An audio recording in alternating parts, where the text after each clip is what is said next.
మనం ఈరోజు ప్రాముఖ్యంగా చూడబోయే అంశం ఏంటంటే యెహోవా సాక్షులు అబద్ధ బోధనలు, లేదా యెహోవా సాక్షులు చెప్పే అబద్ధ బోధలు.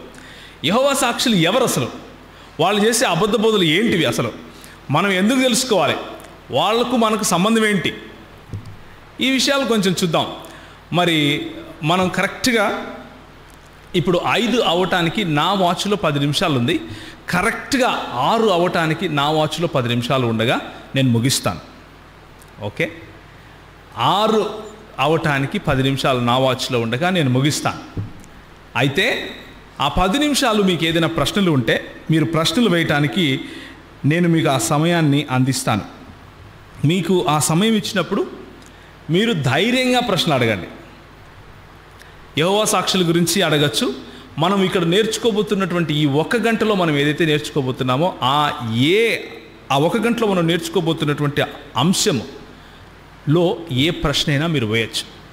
ప్రాముఖ్యంగా నేను ఈ సెషన్ని 4 రకాలుగా విడగొడతాను. ఓకే, మొదటిది యెహోవా సాక్షులు ఎవరు దాన్ని మొదలుపెట్టారు, ఎలా మొదలైంది, ఎక్కడ ఉంది, వాళ్ళ ఆర్గనైజేషన్ ఏంటి అన్న ఉపోద్ఘాతం, ఇంట్రొడక్షన్, లేకపోతే వాళ్ళ హిస్టరీ, వాళ్ళ యొక్క చరిత్ర చెప్తాను మొట్టమొదటిది.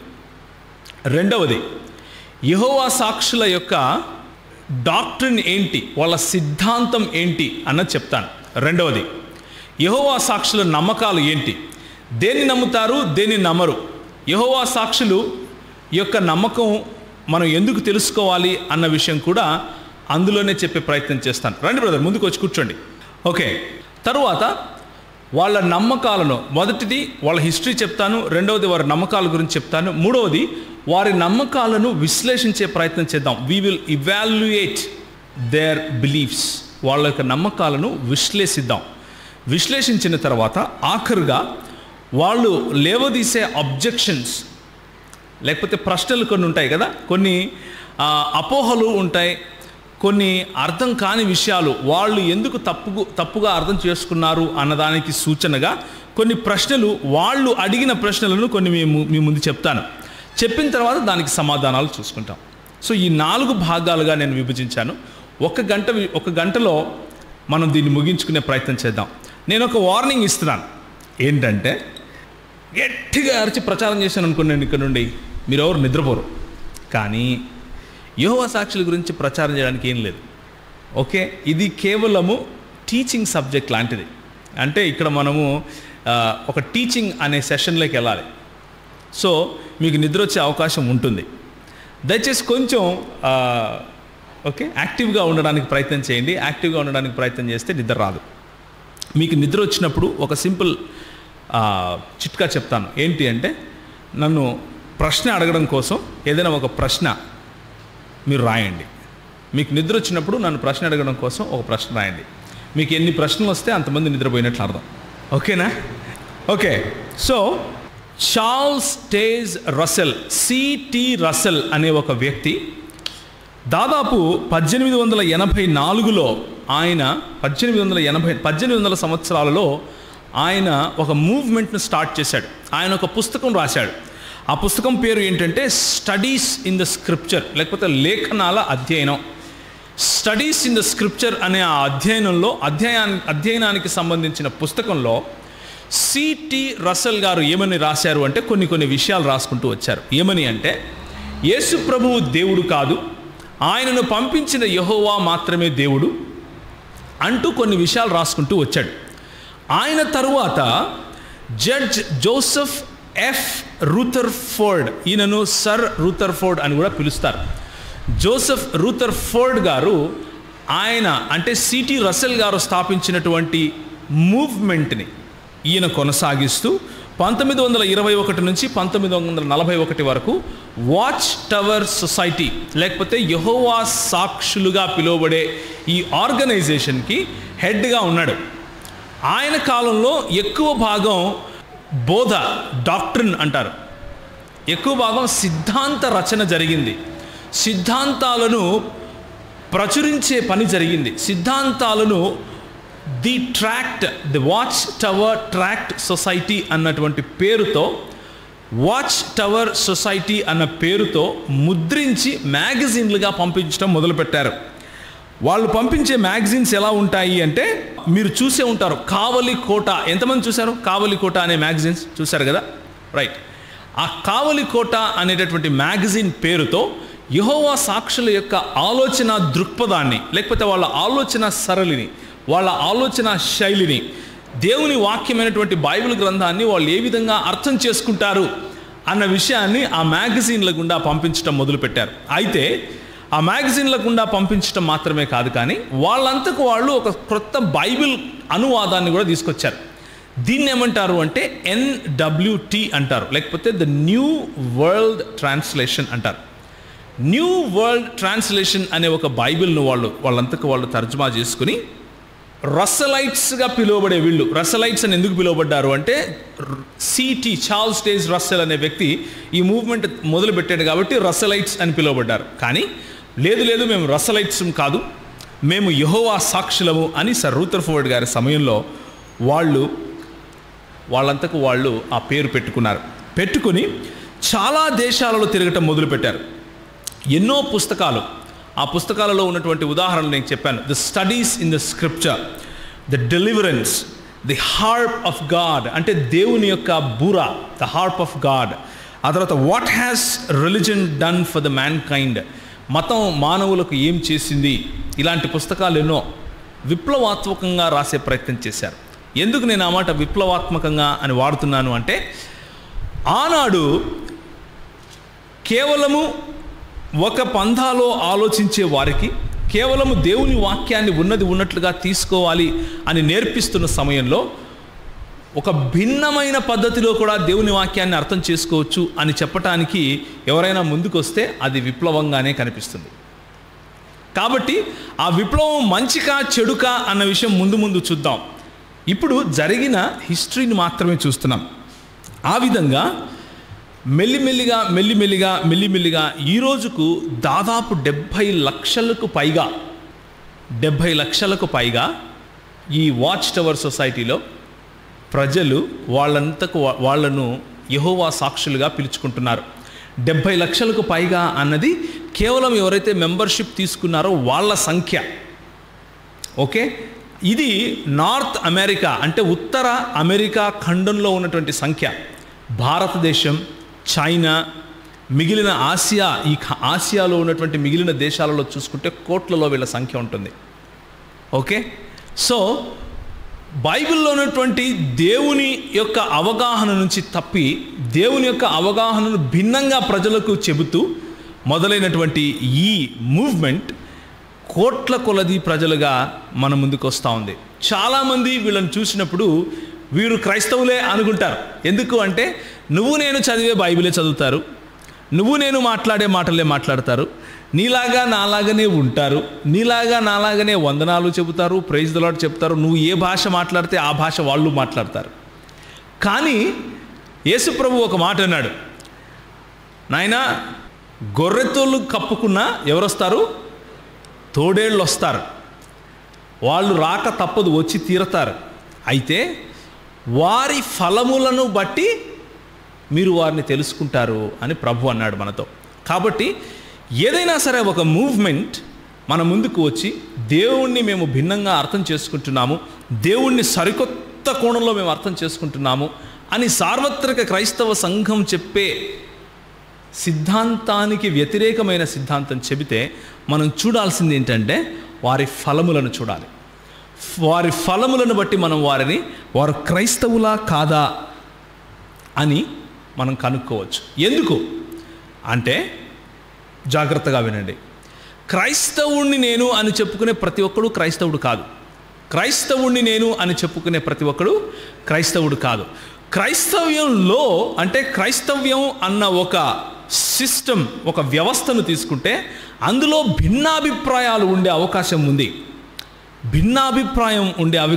ఉదాహరణకు, నేను తెల్లబట్టలే వేసుకుంటాను అని కొంతమంది అనొచ్చు, నేను తెల్లబట్టలతో పాటు సంచి తగిలించుకుంటాను అని కొంతమంది అనొచ్చు, ఇంకొంతమంది నేను మోకాళ్ళలోనే ప్రార్థన చేస్తాను అనొచ్చు, కొంతమంది అవసరం లేదయ్యా నిలబడుకొని ప్రార్థన చేస్తూ కూడా ప్రభు వింటాడు అనొచ్చు. ఇలాంటి మైనర్ ఇష్యూస్ అంటాం వీటిని. మైనర్ అంటే అంతగా పెద్దగా మనము అంటే దాని కారణంగా వీడు క్రైస్తవుడు కాదా అని నిర్ణయించేంత స్థాయి కలిగినటువంటి అంశాలు అవి కాదు. కానీ అలాంటి స్థాయి కలిగిన అంశాలు కొన్ని ఉన్నాయి. కొన్ని అంశాలను బట్టి వీడు క్రైస్తవుడా కాదా అని నిర్ణయించి తీరాలి. ఉదాహరణకు యేసు ప్రభువు యొక్క దైవత్వం, ఆయన దేవుడా కాదా అని అంటే దేవుడు అన్నవాడే క్రైస్తవుడు, దేవుడు అనకపోతే వాడు క్రైస్తవుడు కాదు. దేవుడు ఒకడా 10 మందా అంటే ఒకడే అన్నవాడే క్రైస్తవుడు. మనకు ఎంతమంది దేవుళ్ళు ఉన్నారు చెప్పండి?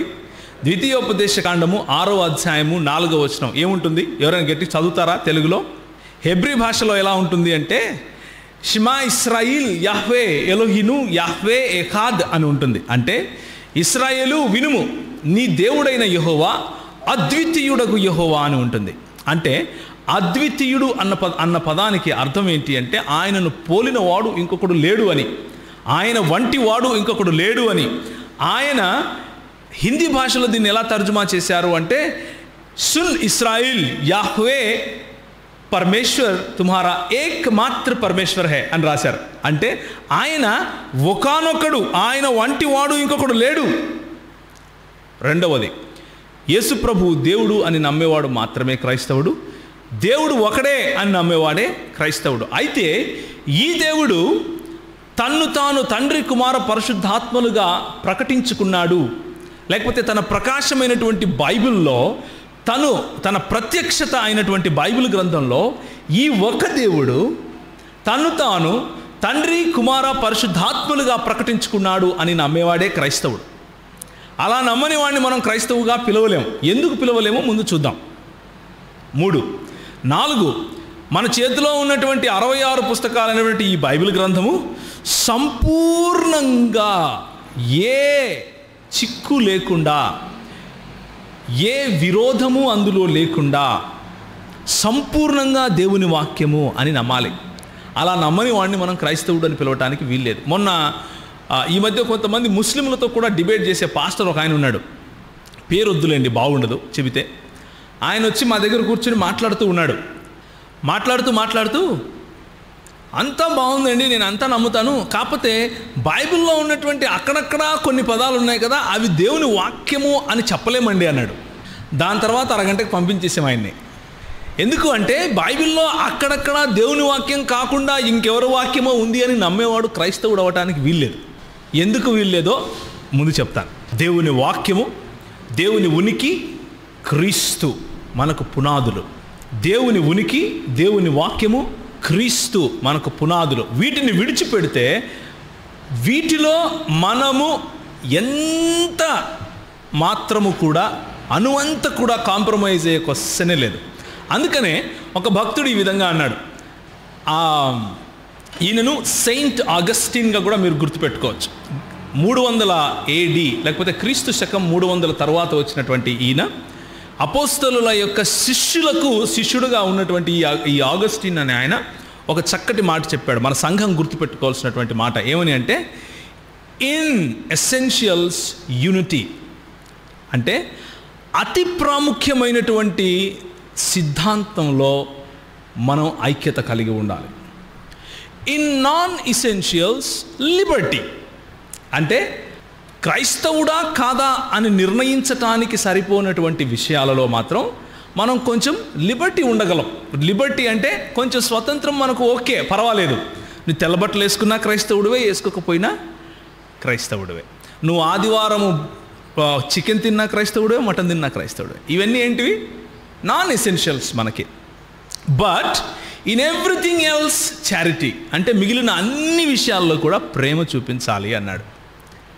ఎందుకు ఈ మాట నేను చెబుతున్నాను అంటే మనము దేన్నైనా సహించవచ్చు, కానీ మన కోర్ వాల్యూస్, మన కోర్ డాక్ట్రిన్స్, మన సంఘము దేనిపైనైతే నిలబడి ఉందో అందులో మాత్రం ఎటువంటి పరిస్థితుల్లో కూడా కాంప్రమైజ్ అయ్యే క్వశ్చన్ లేనే లేదు. గుర్తుపెట్టుకోవాలి. ముఖ్యంగా చేరొచ్చినటువంటి యవనస్తులు, మనకున్నటువంటి కోర్ బిలీఫ్స్, దేవుని ఉనికి, సంపూర్ణంగా దేవుని గ్రంథమైనటువంటి బైబిల్, దేవుని చేత ప్రేరేపించబడినటువంటి దేవుని వాక్యము, యేసు ప్రభువు దేవుడు. ఆయన కన్య మరియకు జన్మించాడు. ఆయన సిలువపై మరణించాడు. 3వ దినం ఆయన తిరిగి లేచాడు. మన రక్షణకు కారణము ఆయన ఎవరు? యేసు ప్రభువు యొక్క సిలువ మరణము, పునరుత్థానము మరియు తిరిగి రావడమే.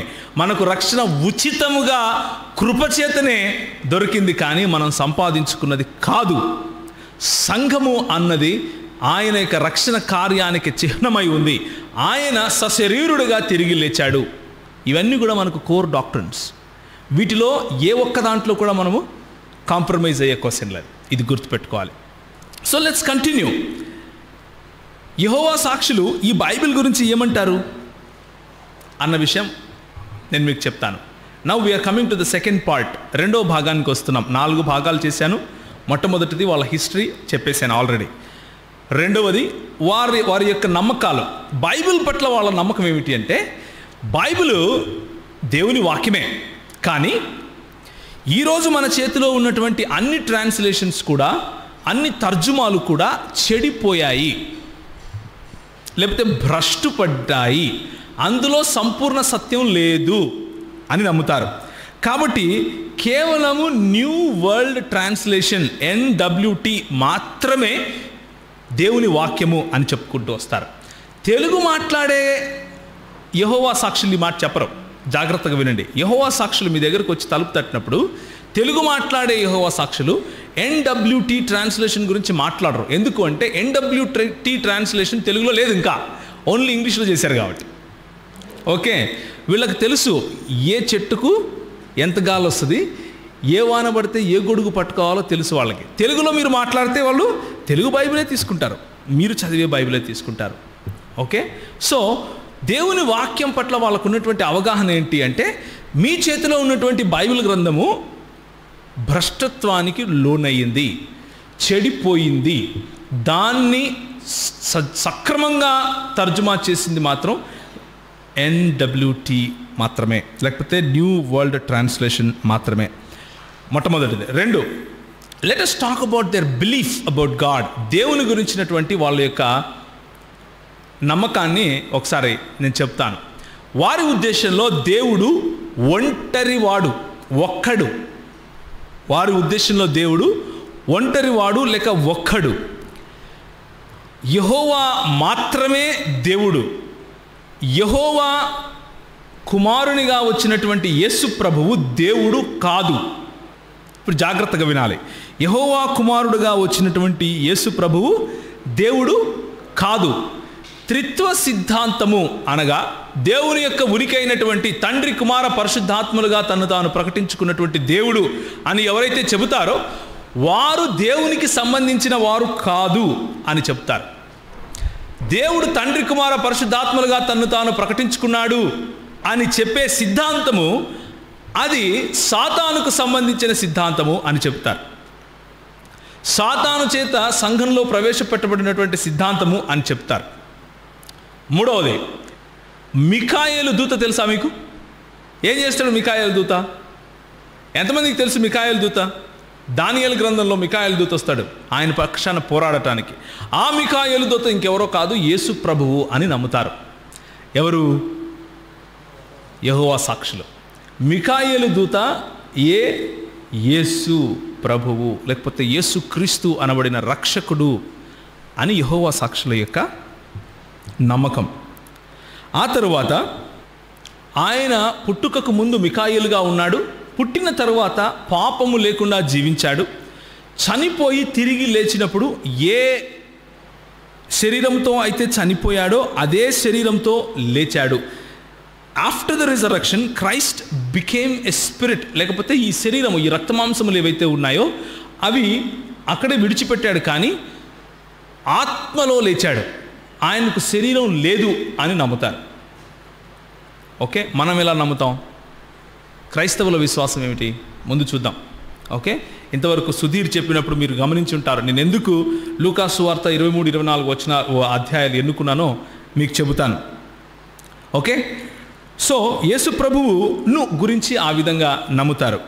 బిలీఫ్స్ అబౌట్ హ్యూమన్ బీయింగ్స్, మానవుల గురించి వాళ్ళకు ఉన్నటువంటి నమ్మకాలు చూడండి. ఇంతవరకు ఏమేమి నమ్మకాలు చూసాం? బైబిల్ గురించి నమ్మకం చూసాం, దేవుని గురించిన నమ్మకం చూసాం, యేసుక్రీస్తుని గురించిన నమ్మకం చూసాం. బైబిల్ను గురించిన నమ్మకం, మానవుడు కేవలము మోనిస్ట్, అంటే బాడీ ఉంటుంది, సోల్ ఉంటుంది, అంతే. స్పిరిట్ అన్నది ఉండదు అన్నది వాళ్ళ ఉద్దేశం, వాళ్ళ నమ్మకం. ఆ తర్వాత మరణము అంటే ఉనికిలో లేకుండా పోవటం అని నమ్ముతారు. మరణం అంటే ఉనికిలో లేకుండా పోవటం అని నమ్ముతారు. క్రైస్తవులు మరణం అంటే ఉనికిలో లేకుండా పోవటం అని నమ్మరు. క్రైస్తవులు ఏమి నమ్ముతారు అంటే, క్రైస్తవులు మరణం అంటే నిద్ర అని నమ్ముతారు. నిజమైన మరణం ఏమిటని నమ్ముతాం మనం? దేవునితో సంపూర్ణంగా మనం ఎప్పుడైతే వేరుపరచబడతామో, నరకము అనేటటువంటి నిద్ర ఏదైతే ఉందో, నరకం అనేటటువంటి యాతన ఏదైతే ఉందో, దానిని ఆత్మీయ మరణంగా మనం, లేకపోతే సంపూర్ణ మరణంగా మనం చెప్తాం. ఈ శరీరాన్ని మనం వదిలిపెట్టినప్పుడు తనువు చాలించటం అంటాం, లేకపోతే ఆత్మకు చావు లేదు అని మనం నమ్ముతాం. ఇది క్రైస్తవుల విశ్వాసం. యెహోవా సాక్షుల విశ్వాసం ఏమిటి అంటే, మరణించినప్పుడు ఇక ఉనికిలో లేకుండా పోతారు అని నమ్ముతారు.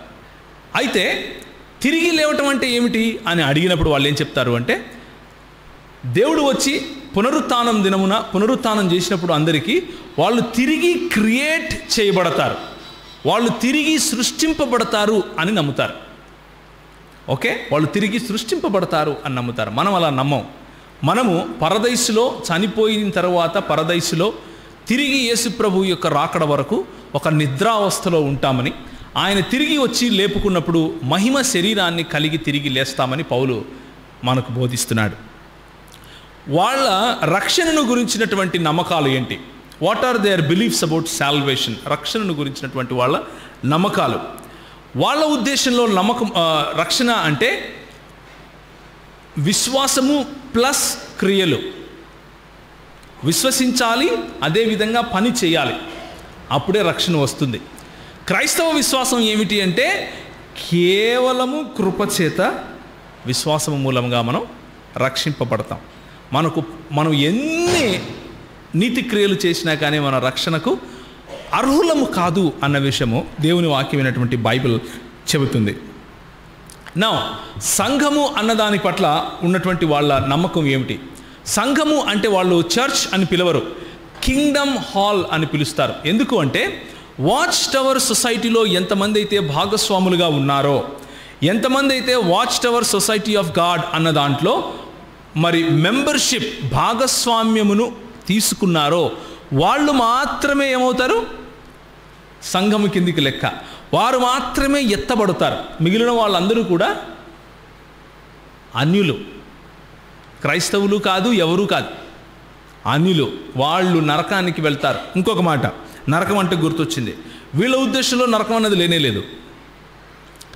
There is no hell in the doctrine of Jehovah's Witnesses. వీళ్లకు నరకము అన్నది లేదు. నరకము అన్నది వాళ్ళ ఉద్దేశంలో, దేవుడు ప్రేమామయుడైతే ఏ విధంగా నరకం ఉంటుంది? ఉండదు. సో చనిపోయిన వాళ్ళు ఎవరైతే వాచ్ టవర్ సొసైటీలో భాగస్వాములో, వాళ్ళు మాత్రమే తిరిగి లేస్తారు, వారికి నిత్య జీవం ఉంటుంది, అంతే. మిగిలిన వాళ్ళు ఉనికిలో లేకుండా పోతారు, అంతే. వాళ్ళకు నరకంలో యాతన అలాంటివి ఏమీ ఉండవు అని వాళ్ళ నమ్మకం. వాళ్ళు ఆ విధంగా బోధిస్తారు. ఎవరైతే అనాయింటెడ్ క్లాస్ అంటే మరి ఉన్నటువంటి సంఘస్థులలో కొంతమందిని ఎన్నుకుంటారు. కొంతమందిని ఎన్నుకుంటే వాళ్ళు మాత్రమే బల్లలో పాలు పొందుతారు. వాళ్ళు మాత్రమే 1,40,44,000 మంది తెలుసా మీకు పరలోక రాజ్యంలో వెళతారు అని, వాళ్ళు వీళ్ళే అని వీళ్ళు నమ్ముతారు. 1,40,44,000 మంది ఎవరైతే ప్రకటన గ్రంథంలో మరి పరిశుద్ధులుగా పరలోక రాజ్యంలో ప్రవేశిస్తారు అని దేవుని వాక్యం చెబుతుందో, వాళ్ళెవరో కాదు, వీళ్ళే అని నమ్ముతారు. యెహోవా సాక్షులు అనుసరించే ది వాచ్ టవర్ సొసైటీ అన్న ఈ ఆర్గనైజేషన్ని ఈ ప్రపంచానికి ఒక ప్రవక్తగా దేవుడు పెట్టాడు అని వీళ్ళు నమ్ముతారు. Watch tower society is the profit of God for this generation. ఈ యుగానికి దేవుని యొక్క ప్రవక్త ఈయన, లేదా దేవుని యొక్క ప్రవక్త ఇది అని నమ్ముతారు. సో ఇంకా కొన్ని ఉన్నాయి. ఉదాహరణకు, అన్ని ప్రభుత్వాలు సాతానుకు సంబంధమైన ప్రభుత్వాలు అని నమ్ముతారు. సాతానుడే ఆ ప్రభుత్వాలను ఉంచాడు అని నమ్ముతారు. జాతీయ జెండాకు సెల్యూట్ చేయటం, లేకపోతే జనగణమన పాడటం, ఇవన్నీ కూడా విగ్రహారాధనగా పోలుస్తారు. వీళ్ళు ఆపరేషన్లు చేసుకుంటే అది కూడా విగ్రహారాధన అని నమ్ముతారు. రక్తం ఎక్కిస్తే అది తప్పు అని చెబుతారు. రక్తం ఎక్కిస్తే నరకానికి వెళ్తావు అని చెప్తారు. వీళ్ళ నమ్మకాలు ఇవన్నీ నాన్ ఎసెన్షియల్స్. వీటి వలన మనం పెద్దగా డిఫర్ అయినా అవ్వకపోయినా పెద్ద నష్టం కాదు. కానీ తెలుసుకోవాలి కాబట్టి చెప్తున్నాను. ఎవరైనా పుట్టినరోజులు జరుపుకుంటే వాళ్ళు నరకానికి వెళ్తారు అని చెప్తారు. బ్లడ్ ట్రాన్స్ఫ్యూజన్ లేకపోతే ఆర్గన్ ట్రాన్స్ఫ్యూజన్, రక్త మార్పిడి లేక అవయవ మార్పిడి అన్నది సాతానుకు సంబంధించినటువంటి ప్రాక్టీస్గా చెప్తారు. ఈ ఆర్గనైజేషన్లో ఉన్నటువంటి కల్టిక్ యాక్టివిటీస్, కల్టిక్ అంటే ఒక రకమైన తెగ, ఒక రకమైన వేర్పాటువాదం నేర్పించే తెగగా దీన్ని చూడవచ్చు. ఎందుకు అంటే ఎవరైనా సరే ఒక కుటుంబంలో ఒకరు యెహోవా సాక్షులు అయితే వాళ్ళ కుటుంబాన్ని విడిచిపెట్టినన్నా వెళ్తారు, లేకపోతే ఆ కుటుంబం మొత్తాన్ని యెహోవా సాక్షులుగా అన్నా చేస్తారు. మధ్యస్థం ఉండదు. ఓకే, సో కల్టిక్ వ్యవస్థలాగా ఉంటుంది. ఉదాహరణకు ఎవరైనా తల్లిదండ్రులు యెహోవా సాక్షులుగా ఉంటే వారి కొడుకులు యెహోవా సాక్షులుగా కాకుండా క్రైస్తవులుగా, సార్వత్రిక క్రైస్తవ సంఘం నేర్పించే విశ్వాసం పైన ఎదగాలి అని అనుకుంటే వాడిని బహిష్కరిస్తారు. వారి ఉద్దేశంలో వాడు ఎవరు? అన్యుడు, లేకపోతే చెడు మార్గంలో ఉన్నవాడు. Now let's evaluate their teachings. వారు ఇచ్చే బోధనలను ఒకసారి మనం ఇవాల్యుయేట్ చేసే ప్రయత్నం చేద్దాం. అతి ప్రాముఖ్యంగా యోహాను సువార్త 1వ అధ్యాయం 1వ వచనం ఎవరైనా తీసి గట్టిగా చదవండి.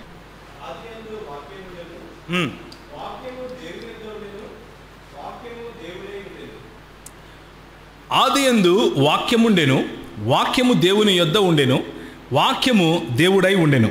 రైట్. ఇప్పుడు లూకాసు వార్త 23వ అధ్యాయం 43వ వచనం. లూకాసు వార్త 23. ఇంతవరకు సుధీర్ ఏదైతే చదివాడో లేకపోతే ఏదైతే ఇక్కడ నుంచి చెప్పాడో ఆ లూకాసు వార్త 23వ అధ్యాయం 43వ వచనం చదవాలి. ఎవరైనా చదువుతారు గట్టిగా?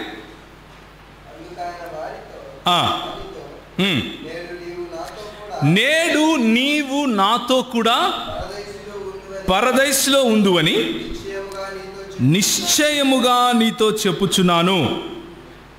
Okay, now let's talk about this. ఈ రెండింటిని బట్టి మీకేమర్థమవుతా ఉంది? యోహాను సువార్త 1వ అధ్యాయం 1వ వచనం నుంచి మళ్ళీ పోయింది బ్రదర్. Yes, thank you.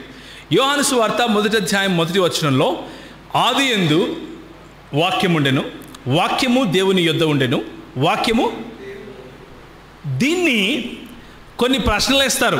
ఏమని అంటే వాక్యము దేవుని యొద్ద ఉండెను అన్నటువంటి ట్రాన్స్లేషన్ ఏదైతే ఉందో అది తప్పు ట్రాన్స్లేషన్ అండి అని అంటారు.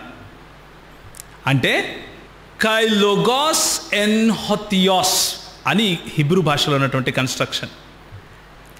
ఏ వాక్యం అయితే అక్కడ ఉండెనో అది దేవుడై ఉండెను అని చెప్పే ఈ మాట, దానికి ముందు పక్క ఉండవలసినటువంటి డెఫినిట్ ఆర్టికల్ ది అని అంటాం కదా ఇంగ్లీష్లో, ది గాడ్, అలాంటిది లేదు. కాబట్టి ఇది ఏ గాడ్గా మనం చేయాలి అని అంటారు. అంటే వాక్యము ఒకానొక దేవుడై ఉండెను అని చెప్పాలి అంటారు. దేవునిలో బహుళత్వం అన్నది ఒప్పుకోలేక, దేవునిలో బహుళత్వం అన్నది అర్థం చేసుకోలేక, దేవునిలో బహుళత్వం ఉంది అన్నటువంటి సరళమైనటువంటి ఈ కాన్సెప్ట్ను అర్థం చేసుకోలేక వీళ్ళు ఏం ప్రయత్నం చేస్తారు అంటే దేవుడు ఒక్కడే, అది యెహోవా మాత్రమే అని చెబుతూనే అదే వాక్యము యేసు ప్రభువును దేవునిగా చెబుతూ ఉంటే యోహాను సువార్త 1వ అధ్యాయం 1వ వచనంలో ఆ యోహాను సువార్త 1వ అధ్యాయం 1వ వచనము తప్పుగా ట్రాన్స్లేట్ అయ్యింది అని చెప్తారు. కానీ గ్రీకు పదము ఈ రోజుకు కూడా అలాగే ఉంది. యేసు ప్రభువు వారి తరువాత దాదాపు 150 సంవత్సరాలలో మొత్తం బైబిల్ మొత్తం తయారైపోయింది. ఆ బైబిల్ మొత్తం కూడా గ్రీకు భాషలో రాయబడి ఉంది. నూతన నిబంధన గ్రంథం ఈ రోజుకు మన దగ్గర దాదాపు 25,000 హ్యాండ్ రిటన్ కాపీస్, అంటే మాన్యుస్క్రిప్ట్స్, చేత్తో రాయబడినటువంటి కాపీస్ ఈ రోజు కూడా మన దగ్గర భద్రంగా ఉన్నాయి. ఎక్కడ కూడా ఏ లాటిన్ వల్గేట్ కానీ ఏ గ్రీక్ వల్గేట్ కానీ అక్కడి నుంచి తీసుకున్న సిరియన్ ట్రాన్స్లేషన్స్ కానీ దాని తర్వాత తీసుకున్నటువంటి ఇథియోపియన్ ట్రాన్స్లేషన్స్ కానీ ఆ తర్వాత వచ్చినటువంటి కాప్టిక్ ట్రాన్స్లేషన్స్ కానీ, కాప్టిక్ ట్రాన్స్లేషన్స్ అంటే ఇప్పుడు ఐగుప్తు దేశం, ఈజిప్ట్, ఎక్కడ కూడా ఎవరు కూడా ఒక దేవుడు అని చేయలేదు. ఆదియందు వాక్యం ఉండెను, వాక్యము దేవుని యొద్ద ఉండెను, వాక్యము ఒకానొక దేవుడై ఉండెను అని రాయలేదు. వాక్యము దేవుడై ఉండెను అనే రాశారు. ఎందుకు అలా రాశారు అంటే అదే సరైన భాష. ఇది ఎలా ఉంది అంటే దేవుడు అన్నదానికి వివరణ ఇచ్చి 2 ఎగ్జాంపుల్స్ ఇవ్వండి అన్నట్లుంది. ఇవ్వగలుగుతారా? ఎక్స్ప్లెయిన్ లేకపోతే define God and give 2 examples. Can you give 2 examples to God with in the framework of Bible? బైబిల్కు ఉన్నటువంటి ఆ నేపథ్యంలో దేవునికి 2 ఉదాహరణలు ఇవ్వగలమా? ఇవ్వలేము. ఎందుకు? ద్వితీయోపదేశకాండం 6వ అధ్యాయం 4వ వచనం ఏం చెప్తుంది? ఇశ్రాయేలు వినుము, నీ దేవుడైన యెహోవా అద్వితీయుడగు యెహోవా, యెహోవా మాత్రమే దేవుడు. అందులో ఏ డౌట్ లేదు. అయితే మా అవగాహన లేని వాళ్ళు ఏమనుకుంటారు అంటే యెహోవా అనగానే తండ్రి మాత్రమే అనుకుంటారు. అది సమస్య అక్కడ వచ్చింది. యెహోవా అన్న పదము మాట్లాడంగానే తండ్రి మాత్రమే అనుకుంటారు. అయితే యెహోవా అన్న పదము తండ్రికి వాడారు, కుమారునికి వాడారు, పరిశుద్ధాత్మకు కూడా వాడారు అన్న విషయాన్ని మనం గుర్తు చేసుకోవాలి. ఎందుకు అంటే ఒకసారి నాతో పాటు ఆది కాండంలోకి వెళ్దాం. ఆది కాండము 16వ అధ్యాయం. మొట్టమొదటిసారిగా దేవుడు హాగరుకు ప్రత్యక్షమైనటువంటి సమయం అది. దేవుడు హాగరుకు ప్రత్యక్షమైనప్పుడు ఆయన ఎలా ప్రత్యక్షమవుతాడు అంటే దేవుని దూతగా, యెహోవా దూతగా ప్రత్యక్షమవుతాడు. హాగరు ఆగు అని ఒక నీటి బుగ్గ వద్ద ఆమెను ఆపి ఆమెతో మాట్లాడిన తర్వాత, నువ్వు వెళ్ళు, తిరిగి నీ సారా దగ్గరికి వెళ్ళు, నువ్వు పారిపోతున్నావు కదా ఇక్కడ నుంచి, తిరిగి అక్కడికే వెళ్ళు, నేను నిన్ను ఆశీర్వదిస్తాను, నేను నీకు బిడ్డనిస్తాను అని చెప్పి ఆశీర్వదించి పంపించిన తర్వాత హాగరు ఆ ప్రత్యక్షతను చూసి ఏమంటుందో తెలుసా? ఒకసారి చదవండి. యోహాను ఆది కాండము 16వ అధ్యాయము చదవండి. చూచుచున్న దేవుడవు నీవే అని అన్న పేరు తనతో మాట్లాడిన యెహోవాకు పెట్టెను. కానీ కనిపించింది ఎవరు? మాట్లాడింది ఎవరు? యెహోవా దూత. కానీ ఈమె అర్థం చేసుకుంది ఎవరు కనిపించి ఎవరు మాట్లాడారని, యెహోవా మాట్లాడాడు అని అర్థం చేసుకుంది. ఇదే మాట తిరిగి మరి అబ్రహాము జీవితంలో కూడా జరుగుతుంది. అబ్రహాము మరి 19వ అధ్యాయం కనుక వెళితే, నేను లోతు ఉన్నటువంటి సొదొమ గొమొరాలను నేను నాశనం చేస్తున్నాను, ఆ మాట నీకు చెప్పకుండా ఉంటానా అబ్రహాము? మరి నీకు చెప్పి తీరతాను కదా అని చెప్పినప్పుడు అబ్రహాం అంటాడు, అయ్యా మరి అక్కడ ఒక 50 మంది ఉంటే వదిలేస్తావా, 40 మంది ఉంటే వదిలేస్తావా, 10 మంది ఉంటే వదిలేస్తావా అని బేరసారాలు ఆడుతూ ఉన్నప్పుడు యెహోవా సన్నిధిని అబ్రహాము అక్కడ నిలిచున్నప్పుడు, యెహోవా అక్కడ నుంచి వెళ్ళిపోయిన తరువాత యెహోవా సొదొమ మీదను గొమొర్ర మీదను పైనున్న యెహోవా వద్ద నుండి అగ్నిని గంధకములను కురిపించెను అన్న మాట మనం చూస్తాం 19వ అధ్యాయంలో. అంటే ఎదురుగా నిలబడుకున్నటువంటి యెహోవా పైనటువంటి యెహోవా వద్ద నుండి అగ్నిని గంధకాన్ని కురిపించాడు అన్నట్లుగా ఇంగ్లీష్ తర్జుమాలో చాలా భేషుగ్గా ఉంటుంది. ఏమనుంటుందంటే, the Lord rained sulphur and brimstone on Sodom and Gomorrah from the Lord above the heaven అని ఉంటుంది. పరలోకమందున్నటువంటి ప్రభువు వద్ద నుండి లేదా పరలోకమందున్నటువంటి యెహోవా వద్ద నుండి అగ్నిని గంధకాన్ని కురిపించాడు అన్నమాట ఉంటుంది. ఆ తర్వాత ఆది కాండము 22వ అధ్యాయానికి వెళితే అబ్రహామును దేవుడు ఏం చేస్తాడు? He tests him. ఆయనకు ఒక పరీక్ష పెడతాడు. పరీక్ష పెట్టి, నేను నీకు కానుకగా ఇచ్చినటువంటి ఇస్సాకును తీసుకుని వెళ్ళి బలి ఇవ్వు అంటాడు. బలి ఇవ్వు అంటే సరే ప్రభువా అని చెప్పి బయలుదేరి వెళ్తూ ఉంటాడు. బయలుదేరి వెళ్తూ ఉంటే అక్కడ సేవకులు అడుగుతారు, అయ్యగారు ఎక్కడికి వెళ్తున్నారయ్యా, మరి సమయం మరి ఎక్కడికి వెళ్తున్నారు, పై కొండకి వెళ్తున్నారు అంటే, అవును నేను నా కుమారుడు వెళ్ళి బలి అర్పించి తిరిగి వస్తాము అంటాడు. విశ్వాసంతో చెబుతాడు, ఏమని? నేను నా కుమారుడు వెళ్తున్నాము, మేమిద్దరం తిరిగి వస్తాం మళ్ళీ అని. ఎందుకు? అబ్రహాముకు దేవుని పట్ల ఉన్నటువంటి నమ్మకం అది. ఏమని? ఆయన ఇచ్చింది ఆయన తిరిగి తీసుకోడు, అయినా సరే ఆయన అడిగితే నేను ఇచ్చేస్తాను. అన్న నమ్మకంతో అది నేను ఈ మాట ఎందుకు నా సొంతంగా చెప్తున్నానా, హెబ్రీయులకు రాసిన పత్రిక 5వ అధ్యాయంలో మనకు దీనికి సమాధానం దొరుకుతుంది. అబ్రహాము తన కుమారుని తీసుకుని పైకి వెళ్ళినప్పుడు ఇంకా ఆ కుమారుణ్ణి చంపుదాము అని చేతిలో ఉన్నటువంటి కత్తి తీసి పైకెత్తంగానే ఒక మాట వినిపిస్తుంది. సార్ చూస్తారా, ఆదికాండం 22వ అధ్యాయం. ఆ సంగతుల తర్వాత దేవుడు అబ్రహామును పరిశోధించెను అన్న మాట మొదటి వచనంలో ఉంటుంది. ఆ తర్వాత 12వ వచనం చూస్తే, అప్పుడు ఆయన, ఆ చిన్నవాని మీద చేయి వేయకము, అతనిని ఏమీ చేయకము, నీకు ఒక్కడై ఉన్న నీ కుమారుణ్ణి నాకియ వెనుదీయలేదు గనుక నీవు దేవునికి భయపడుచున్నావని నేను నమ్ముతున్నాను అంటాడు. ఇక్కడ మాట్లాడేది ఎవరో తెలుసా? యెహోవా దూత మాట్లాడుతున్నాడు. యెహోవా దూత మాట్లాడుతూ ఏమంటాడంటే, నీకు ఒక్కగానై ఉన్నటువంటి నీ కుమారుణ్ణి నాకు ఇవ్వడానికి వెనుదీయలేదు కాబట్టి దేవునికి భయపడుతున్నావని నేను నమ్ముతున్నాను అంటాడు. సో యెహోవా దూత తను తాను ఎవరిగా చెప్పుకుంటున్నాడు? ఇక్కడ దేవునిగా చెప్పుకుంటున్నాడు. అదే యెహోవా దూత ఇంకా క్రిందికి వెళ్తే 15వ వచనం చూస్తే, యెహోవా దూత రెండవ మారు పరలోకములో నుండి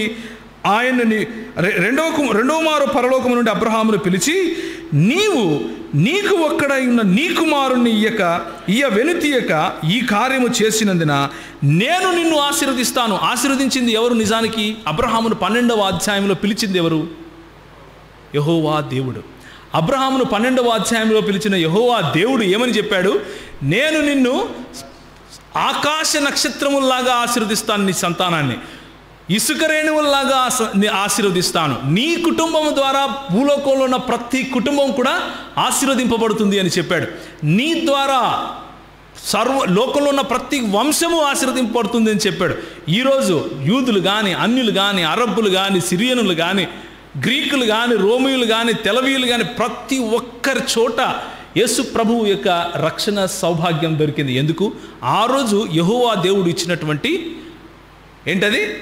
ఆశీర్వాదం. యెహోవా దేవుడు ఇచ్చినటువంటి ఆశీర్వాదాన్ని యెహోవా దూత మాట్లాడుతూ ఏమంటున్నాడు చూడండి, నేను నిన్ను ఆశీర్వదించి ఆకాశ నక్షత్రములో వలెను సముద్రము తీరమందలి ఇసుక వలెను నీ సంతానమును నిశ్చయముగా విస్తరింపజేస్తాను. ఏ మాటలైతే 12వ అధ్యాయము ఆదికాండంలో యెహోవా దేవుడు చెప్పాడో అవే మాటలను నేనే చెప్తున్నాను అన్నట్లుగా యెహోవా దూత మాట్లాడుతున్నాడు. ఎవరు ఈ యెహోవా దూత అని చూస్తే, మీకా గ్రంథము 5వ అధ్యాయము 2వ వచనం చదవాలి. ఎవరైనా మీకా గ్రంథం 5వ అధ్యాయం 2వ వచనం చదువుతారా? అందులో చక్కటి మాట ఉంటుంది. ఏమని ఉంటుంది అంటే, బెత్లెహేము ఎఫ్రాతా, యూదా వారి వంశములలో నీవు చిన్నదానివని నువ్వు అనుకుంటున్నావు, కానీ వీరిని నా ప్రజలైన యూదులను ఏలపోయేవాడు నీలో నుండే రాబోతున్నాడు. ఆయన పురాతన కాలము నుండి శాశ్వత కాలము తన ప్రత్యక్షతను చూపిస్తూ వస్తున్నాడు అన్న మాట ఉంటుంది. దాని అర్థం ఏంటంటే, పురాతన కాలము నుండి శాశ్వత కాలం వరకు ఎవరు తన ప్రత్యక్షతను చూపించుకోగలరు? Think about it. కాలము అన్నది పురాతన కాలము అంటే ఎంత పురాతన కాలము? సృష్టి అన్నది సృష్టించినప్పుడు కాలము అన్నది కూడా సృష్టింపబడి ఉంటుంది. దానికి ముందు అది పురాతన కాలమేనా? నేటి వరకు అది శాశ్వత కాలమేనా? దీని తర్వాత వచ్చే యుగం కూడా శాశ్వత కాలమేనా? మీకా గ్రంథము 5వ అధ్యాయం 2వ వచనంలో రాసింది నిజమే అయితే, ఈ మెస్సియా లేకపోతే రక్షకుడు పురాతన కాలము నుండి శాశ్వత కాలము తన ప్రత్యక్షతను చూపిస్తూ రావాలి. ఎప్పుడు, ఎక్కడ, ఎవరికి చూపించాడు అంటే మనం హాగరు జీవితంలో చూస్తున్నాం, అబ్రహాము జీవితంలో చూస్తున్నాం, సారాను ఆశీర్వదించినప్పుడు చూస్తున్నాం. వచ్చే సంవత్సరం నేను తిరిగి ఇదే సమయానికి వస్తాను, నీ చేతిలో పండంటి బిడ్డ ఉంటాడు అన్నటువంటి యెహోవా దూతను చూస్తున్నాం. ఆ తరువాత యాకోబు ఒకరోజు రాత్రంతా కూడా కష్టపడతాడు. మనం అబ్రహాము ఇస్సాకుల జీవితాల్లో జరిగినటువంటి ప్రత్యక్షతను చూసేసాం ఆల్రెడీ 22వ అధ్యాయం. ఇప్పుడు యాకోబు ఒకరోజు స్ట్రగుల్ అవుతాడు. రాత్రి దేవునితో పోట్లాడుతాడు, దేవునితో పెనుగులాడిన తర్వాత నువ్వు నన్ను ఆశీర్వదిస్తే కానీ నేను పోనివను అంటాడు. ఆయన అంటాడు, నువ్వు దీపము దగ్గర నువ్వు ఏ బలిపీఠము వద్దనైతే నూనె పోసావో ఆ బేతేలు దేవుణ్ణి నేనే అని చెప్తాడు. ఆ బేతేలు దేవుణ్ణి నేనే అని యెహోవా దూత ఎవరికి చెప్తాడు? యాకోబుకు చెప్తాడు. యాకోబుకు చెప్పిన తర్వాత యాకోబు ఇక ముసలివాడైపోయి చనిపోతున్నాడు. ఏందన్నా యెహోవా సాక్షుల గురించి చెప్తానన్నావు అంటే, నేను యెహోవా గురించే చెప్తున్నాను ఇప్పుడు. ఓకే, యెహోవా గురించే చెప్తున్నాను. కానీ ఆ యెహోవాలో ఉన్నటువంటి బహుళత్వం చెప్తున్నాను. యెహోవా సాక్షులు చెప్పే యెహోవాకు, బైబిల్ గ్రంథం చెప్పే యెహోవాకు ఉన్న భేదాన్ని నేను మీకు చూపిస్తున్నాను. ఇప్పుడు నిర్గమాకాండము 3వ అధ్యాయానికి వెళ్ళండి. నిర్గమాకాండము 3వ అధ్యాయం ఎవరైనా ఒకసారి తీస్తారా? దాని 15-16 వచనాలు ఎవరైనా చదువుతారా? చదవండి. అందుకు ఆయన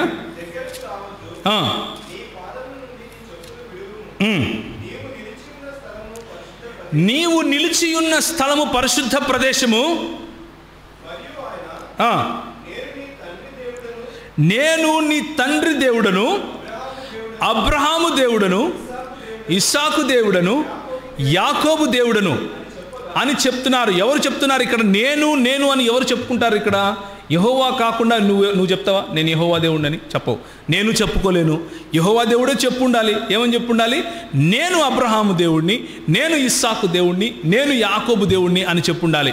యాకోబు దేవుడు, అబ్రహాము దేవుడు ఎవరు అని చూస్తే, అబ్రహాము ఎవరికైతే బలి ఇవ్వాలని తన కుమారుడైనటువంటి ఇస్సాకును తీసుకెళ్లాడో, యెహోవా దూతగా తన్ను తాను ప్రత్యక్షపరుచుకున్నటువంటి యెహోవా గురించి మాట్లాడుకుంటున్నాం.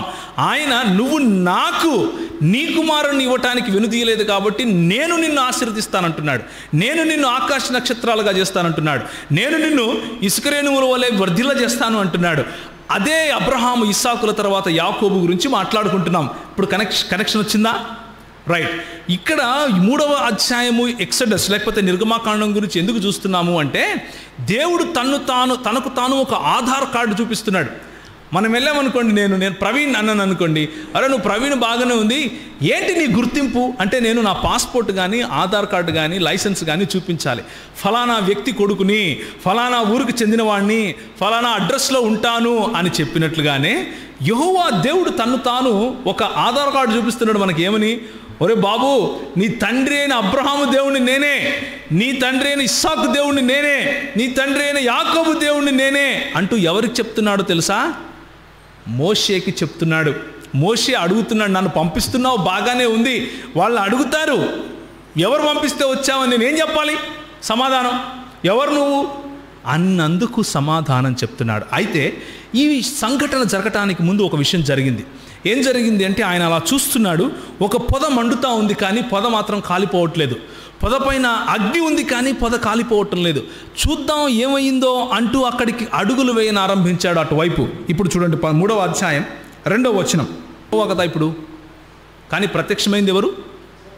యెహోవా దూత. యెహోవా దూత అతనికి ప్రత్యక్షమాయను. అతడు చూచినప్పుడు అగ్ని వలన ఆ పొద మండుచుండెను కానీ పొద కాలిపోలేదు. అప్పుడు మోషే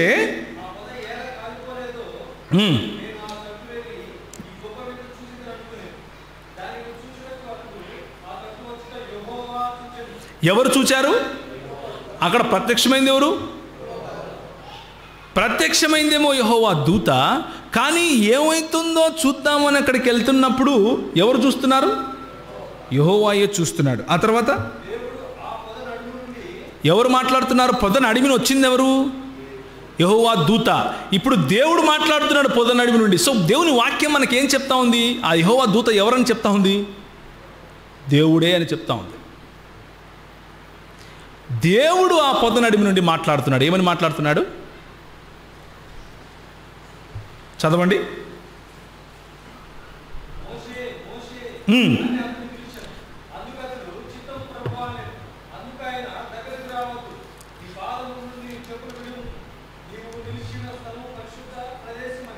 సో ఇప్పుడు డాట్స్ కనెక్ట్ అవుతున్నాయి కదా. మనము దేవుని యందలి బహుళత్వాన్ని చూస్తున్నాం. ఒంటరివాడైన యెహోవాను ప్రకటించేవారు యెహోవా సాక్షులు అయితే, బహుళత్వము కలిగినటువంటి దేవుణ్ణి ప్రకటించేవారు క్రైస్తవులు. బహుళత్వము కలిగినటువంటి దేవుడు అంటే ఆయన ఉనికిలో ఒకరికంటే ఎక్కువ వ్యక్తులు ఉన్నారు అన్న విషయాన్ని ప్రకటించేవారు క్రైస్తవులు. ఒక్కసారి 48వ అధ్యాయము చూద్దాం. ఆదికాండం 48వ అధ్యాయం 15వ వచనం. ఇప్పుడు యాకోబు గురించి చూస్తాం. యాకోబు ముసలివాడైపోయాడు. యాకోబు చనిపోబోతున్నాడు. తన కుమారులను పిలిచి నేను నిన్ను ఆశీర్వదిస్తానయ్యా, ఆశీర్వదించి వెళ్ళిపోతాను అని అనుకున్నాడు. మొట్టమొదటిగా యోసేపుని పిలిచాడు. ఆయన ప్రేమించినటువంటి భార్య కుమారుడు చిన్నవాడు యోసేపుని పిలిచి వీడిని నేను ఆశీర్వదిస్తాను మొదట అని పిలిచి వాడి మీద చేయి పెట్టి ఈ మాటలు మాట్లాడుతున్నాడు. చదువుతారా? అతడు యోసేపుని పిలిచి దీవించి, నా పితరులైన అబ్రహాము ఇస్సాకులు ఎవని ఎదుట నిలుచుండిరో ఆ దేవుడు నేను పుట్టింది మొదలుకొని నేటి వరకు ఎవడు నన్ను పోషించాడో ఆ దేవుడు, అనగా సమస్తమైన కీడులో నుండి నన్ను తప్పించిన దూత ఈ పిల్లలను ఆశీర్వదించాలి. ఇప్పుడు ఆగండి ఒక్క నిమిషం. యెహోవా సాక్షులు ప్రకటించే యెహోవా ఏనాడు మానవుడిగాను, ఏనాడు దూతగాను, ఏనాడు వాయువుగాను, ఏనాడు ఈ సృష్టిలోకి రాలేదు అని వాళ్ళే చెప్తారు. కానీ బైబిల్ గ్రంథము ప్రకటించే యెహోవా ఎలాంటి యెహోవా? ఏమని చదివాం మనం? నా పితరులైన అబ్రహాము ఇస్సాకులు ఏ దేవుని ఎదుటైతే నిలబడ్డారో, నేను పుట్టింది మొదలుకొని నన్ను ఏ దేవుడైతే కాపాడుకుంటూ వచ్చాడో, అంటే ఆ ప్రవీణ్ అని చెప్పిన, అంటే హైదరాబాద్లో ఫలానా చోటు ఉంటాడు చూసారా, వాడి గురించి మాట్లాడుతున్నాను అని మీరు ఏ విధంగా అయితే గుర్తింపు కార్డు చూపిస్తారో, ఆ గుర్తింపు కార్డు ఇప్పుడు ఎవరు చూపిస్తున్నారు? యాకోబు చూపిస్తున్నాడు. ఏమని చూపిస్తున్నాడు? అనగా సమస్త కీడులలో నుండి నన్ను కాపాడిన దూత. మన పితరులైన అబ్రహాము, ఇస్సాకు, యాకోబులు ఎవరిని యెహోవా దేవునిగా అంగీకరించారు అంటే, వారికి తన్ను తాను ప్రత్యక్షపరచుకున్నటువంటి యెహోవా దూతను, ఆ దూతను పంపించినటువంటి యెహోవాను, తరువాత ఆయన యొక్క ఆత్మగా వారి జీవితాలలో కార్యం చేసినటువంటి యెహోవా ఆత్మను వారు దేవునిగానే పిలిచారు. ఆయన ఎందున్న బహుళత్వము, లేకపోతే ఆయన ఎందున్నటువంటి ప్లూరాలిటీ స్పష్టంగా తెలిసిపోతుంది. మనం రాకెట్ సైన్స్ చదువుకోవాల్సిన అవసరం లేదు ఇది తెలుసుకోవటానికి, చాలా స్పష్టంగా తెలిసిపోతూ ఉంది. కాబట్టి ఒకసారి యెషయా గ్రంథముకు వెళ్ళి నెక్స్ట్ పాయింట్కి వెళ్దాం. అంటే దేవుని గురించిన ఉనికి, యెహోవా సాక్షులు చెప్పే, వాళ్ళు చేసే బోధకు, క్రైస్తవులైనటువంటి వారు చేసే బైబిల్లో నుంచి చేసే బోధకు ఉన్న డిఫరెన్స్, తారతమ్యం లేకపోతే భేదాన్ని నేను మీకు చూపిస్తున్నాను. వారు ఒంటరి దేవుణ్ణి ప్రకటిస్తూ ఉంటే మనము ఏ దేవుణ్ణి ప్రకటిస్తున్నాం? బహుళత్వం కలిగినటువంటి దేవుణ్ణి ప్రకటిస్తున్నాం. వారి దేవుడు ఒంటరివాడు. అయితే మన బైబిల్లో నుంచే మనము నమ్మని సిద్ధాంతాలను చూపించే ప్రయత్నం చేస్తున్నారు. కానీ మనము బైబిల్లో నుంచి ఉన్నది ఉన్నట్లుగా నేర్చుకునే ప్రయత్నం చేస్తున్నాం. యెషయా గ్రంథం 48వ అధ్యాయం. యెషయా గ్రంథం 48వ అధ్యాయం 12 నుంచి 16 వరకు చదవాలి. నేను పిలిచిన ఇశ్రాయేలు, నేనే ఆయనను. జాగ్రత్తగా వినాలి ఈ మాట. ఇది మనము నమ్మే దేవుని యొక్క ప్లూరాలిటీ, దేవునిలో ఉన్నటువంటి బహుళత్వాన్ని వివరించే ఒకానొక చాలా స్పష్టమైన పాత నిబంధన గ్రంథంలో ఉన్నటువంటి స్పష్టత. చదవండి. నేనే ఆయనను, నేనే మొదటివాణ్ణి, నేనే కడపటివాణ్ణి. ఈ మాట యెహోవా తప్ప ఇంకెవరైనా చెప్పగలుగుతారా? నేను మొదటివాణ్ణి, కడపటివాణ్ణి అని ఎవరు చెప్పడానికి వీలు లేదు. ఓకే, నా హస్తము భూమికి పునాదులు వేసింది, నా కుడి చేయి ఆకాశ వైశాల్యాలను వ్యాపింపజేసింది. అంటే నేను సృష్టికర్తను అని చెప్తున్నాడు. అంతేనా? నేను సృష్టికర్తను అని చెప్పుకోగలిగింది యెహోవా తప్ప ఇంకెవరైనా ఉంటారా? ఉండరు. ఓకే, నేను వాటిని పిలువగా ఒకటి తప్పకుండా అవన్నీ నిలుస్తాయి. 15వ వచనం. నేనే ఆజ్ఞ ఇచ్చువాడను, నేనే అతనిని పిలిచి తిని, నేనే అతన్ని రప్పించి తిని, అతని మార్గము త్యజరులను నా యొద్దకు రండి, ఈ మాటను ఆలకించుండి. ఆది నుండి నేను రహస్యముగా మాట్లాడిన వాడను కాను. అది అంటే ఏది? ఆ ఆది అనేది పుట్టినది మొదలుకొని నేను అక్కడ ఉన్నవాణ్ణి. ఇప్పుడు ప్రభువగు యెహోవాయు ఆయన ఆత్మయు నన్ను పంపెను. సో మాట్లాడుతున్నది ఎవరు? యెహోవా. ఎందుకు ఆయన యెహోవా? ఆయనే చెప్పుకుంటున్నాడు కాబట్టి, నేనే సృష్టికర్తను, నేనే సృష్టించాను, నా దక్షిణ హస్తము సృష్టికి పునాదులు వేసింది, నేనే వాటికి ఎల్లలు తీర్చాను, నేను ఆది అనేది పుట్టక ముందు నుంచి కూడా అక్కడ ఉన్నవాడిని. అంటే నేను టైం, స్పేస్ అండ్ మ్యాటర్కు బయట ఉంటాను. నేను సమయముకు, పదార్థానికి, ప్రదేశానికి ఆవల ఉండేవాణ్ణి అని చెప్పుకునే యెహోవా దేవుడు మాట్లాడుతూ ఏమంటున్నాడంటే, ఇప్పుడు ప్రభువగు యెహోవాయు ఆయన ఆత్మయు నన్ను పంపెను అని స్పష్టంగా కుండ బద్దలు కొట్టినట్లుగా చెప్తున్నాడు. ఇంతకంటే స్పష్టత మనకేం కావాలి? మనము నమ్మే త్రిత్వము అనే సిద్ధాంతాన్ని అర్థం చేసుకోవటానికి, దేవునిలో బహుళత్వము ఉంది అన్న సిద్ధాంతాన్ని అర్థం చేసుకోవటానికి ఇంతకంటే మనకి ఎంత స్పష్టత ఏమైనా కావాలి? మీకు ఏమైనా ప్రశ్న ఉన్నాయా? అయ్యగారు చేయి ఎత్తారు. ఏదైనా ప్రశ్న ఉందా అండి అయ్యగారు? ఓకే. ఇప్పుడు ఆఖరిగా జకర్యా గ్రంథం ఒకసారి తీసి ముందుకెళ్దాం. జకర్యా గ్రంథం 2వ అధ్యాయం 5 నుంచి ఎవరు చదువుతారా? జకర్యా అయితే ఉండలేడు కదా. యెరూషలేము చుట్టూ లేకపోతే ఇశ్రాయేలు జనం చుట్టూ అగ్ని ప్రాకారంగా ఉండాలి అంటే ఈ జకర్యా ఒక మనిషి వలన అవుతుందా? కాదు. తప్పకుండా ఎవరు మాట్లాడుతున్నారు ఇక్కడ? దేవుడైన యెహోవా మాట్లాడుతున్నాడు. ఓకే, చదవండి.